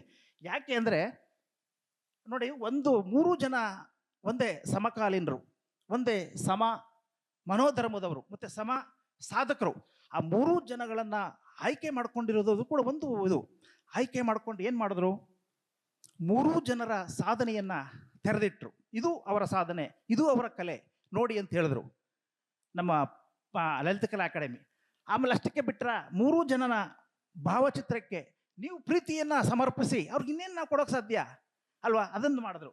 ಆ ನಂತರ ಅಷ್ಟಕ್ಕಿಲ್ಲ, ಅವ್ರ ಮೂರೂ ಜನ ಸಂಬಂಧಿಗಳನ್ನು ಕರೆಸಿ ಇಲ್ಲಿ ಕೂರಿಸಿ, ಇದು ನೀವು ಮಾತ್ರ ಅಲ್ಲ, ಅದಕ್ಕೆ ಸಾಕ್ಷೀಭೂತರಾಗಿ ಆ ಮೂರು ಜನರನ್ನು, ಸಾಲಿಯವರ ಮಗ, ಹಾಗೆ ಹುಬ್ಬಳ್ಳಿಯವರ ಮಗ, ಮತ್ತು ತಿಪ್ಪಿಯವರ ಮೊಮ್ಮಗ ನೋಡಿ ಹೇಗೆ ಒಂದು ಕಾರ್ಯಕ್ರಮವನ್ನು ಎಷ್ಟು ಅಚ್ಚುಕಟ್ಟಾಗಿ ಮಾಡಬೇಕೋ, ಎಷ್ಟು ಅಚ್ಚುಕಟ್ಟಾಗಿ ಮಾಡಬಹುದು ಅಷ್ಟು ಅಚ್ಚುಕಟ್ಟಾಗಿ ಮಾಡಿದ್ದಾರೆ.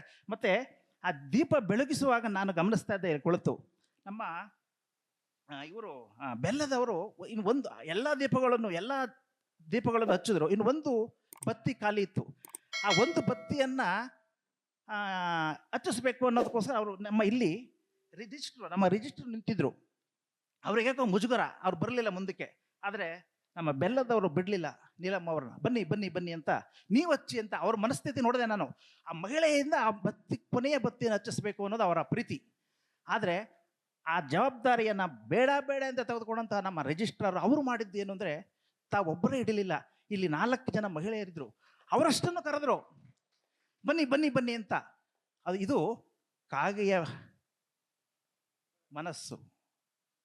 ನಾವು ಕಂಡ್ರೆ, ಮನುಷ್ಯ ಕಂಡ್ರೆ ಏನು ಸಿಕ್ಕಿದ್ರು ಆ ಕಡೆ ನೋಡ್ಬಿಡೋದು, ಎತ್ತಿ ನಾವು ಬಾಯಿಗೆ ಹಾಕೊಬಿಡ್ತೀವಿ. ಆದರೆ ಕಾಗೆ ಹಂಗಲ್ಲ. ತಾನು ಹಸ್ತಿದ್ರು ಕೂಡ ಏನಾದರೂ ಸಿಕ್ಕಿದ್ರೆ ತನ್ನ ಬಳಗವನ್ನೆಲ್ಲ ಕರೀತದಂತಲ್ಲ, ಅಂತಹ ಒಂದು ಪವಾಡವನ್ನು ನಮ್ಮ ನೀಲಮ್ಮ ಅವರು ಮಾಡಿದ್ರು. ಬನ್ನಿ ಎಲ್ಲ ಮಹಿಳೆಯರು ಕರೆದ್ರು, ಬನ್ನಿ ಇಟ್ಕೊಳ್ಳಿ ನನ್ನ ಜೊತೆ ಕೈ ಜೋಡಿಸಿ. ಅಲ್ಲಿ ನೀಲಮ್ಮ ಅವ್ರದ್ದು ಕಾಗೆ ಬಳಗ ಅನ್ನೋದು ಅದೊಂದು ಡಿಕ್ಲೇರ್ ಆಯಿತು. ಯಾಕೆಂದರೆ ಈ 3 ಜನ ಚೇತನಗಳ ಮನಸ್ಥಿತಿ ಅದು. ಅವ್ರ ಹೆಜ್ಜೆ ಹಿಟ್ಟಲ್ಲೆಲ್ಲ ಒಳ್ಳೆಯದೆ. ಅವ್ರಿಗೆ ಏನು ಮಾಡ್ಕೋತಾರೆ ಬೇಕಿದ್ರೆ ಇದೆಲ್ಲವೂ ಕೂಡ ಮನಸ್ಸಿನ ಆಟ. ನೋಡಿ, ನಮ್ಮ ಮನಸ್ಸು ಅನ್ನುವುದು ಇದೆಯಲ್ಲ, ಎಲ್ಲವನ್ನೂ ಅದೇ ಮಾಡಿಸೋದು. ನಮ್ಮ ಮನಸ್ಸು ಪರಿಶುದ್ಧವಾಗಿದ್ದರೆ, ನಮ್ಮ ಮನಸ್ಸು ಪರಿಪೂರ್ಣವಾಗಿದ್ದರೆ, ನಮ್ಮ ಮನಸ್ಸಿನಲ್ಲಿ ಒಂದು ಆತ್ಮ ಪ್ರೀತಿ, ಒಂದು ಜೀವ ಪ್ರೀತಿ ಇದ್ದರೆ ಇದೆಲ್ಲ ನಡೆಯುತ್ತೆ ತಂತಾನೆ ಅನ್ನೋದಕ್ಕೆ. ಯಾಕೆಂದರೆ ಎಲ್ಲ ಮನಸ್ಥಿತಿಯಂತೆ ನಮ್ಮ ಪರಿಸ್ಥಿತಿಯಂತೆ ನಮ್ಮ ಬದುಕಿನ ಉನ್ನತಿ. ನೋಡಿ, ಈ ಮನಸ್ಥಿತಿಯಂತೆ ಬದುಕಿದವರು ಬಡತನವನ್ನು ಬಡತನ ಅಂದ್ಕೊಳ್ಳಿಲ್ಲ. ಬೇಂದ್ರೆಯ ರೀತಿ ಪದ್ಯ ಬರೆದ್ರು. ಈ ಮನಸ್ಥಿತಿಯನ್ನು ನನ್ನದು, ಈ ಬದುಕು ನನ್ನದು ಅಂತ ಪ್ರೀತಿಸಿದವರು ಅವರ ಯಾವತ್ತೂ ಕೂಡ ಅವ್ರಿಗೆ ಎಲ್ಲೂ ಎದುರಲಿಲ್ಲ. ಯಾವ ಪರವಾಗಿಯೂ ಕೂಡ ಅವರು ಕೆಲಸ ಮಾಡಲಿಲ್ಲ, ಜೀವಪರವಾಗಿ ಕೆಲಸ ಮಾಡಿದ್ರು. ನಾವು ನೋಡಿ, ಒಂದು ಕೆಲಸ ಮಾಡಬೇಕಾದ್ರೆ ಅದರಲ್ಲಿ 108 ಇರ್ತವೆ. ಈ ಚೇತನ, ಯಾಕೆ ನಾವು ಈ ಚೇತನಗಳನ್ನು ನೆನಪಿಸ್ಕೊಳ್ತೀವಿ ಅಂದರೆ, ಈ ಚೇತನಗಳಿಗೆ ಸಾವಿಲ್ಲ, ಈ ಚೇತನಗಳಿಗೆ ಒಂದು ಕೊನೆ ಇಲ್ಲ, ಈ ಚೇತನಗಳಿಗೆ ಒಂದು ಮಿತಿ ಇಲ್ಲ.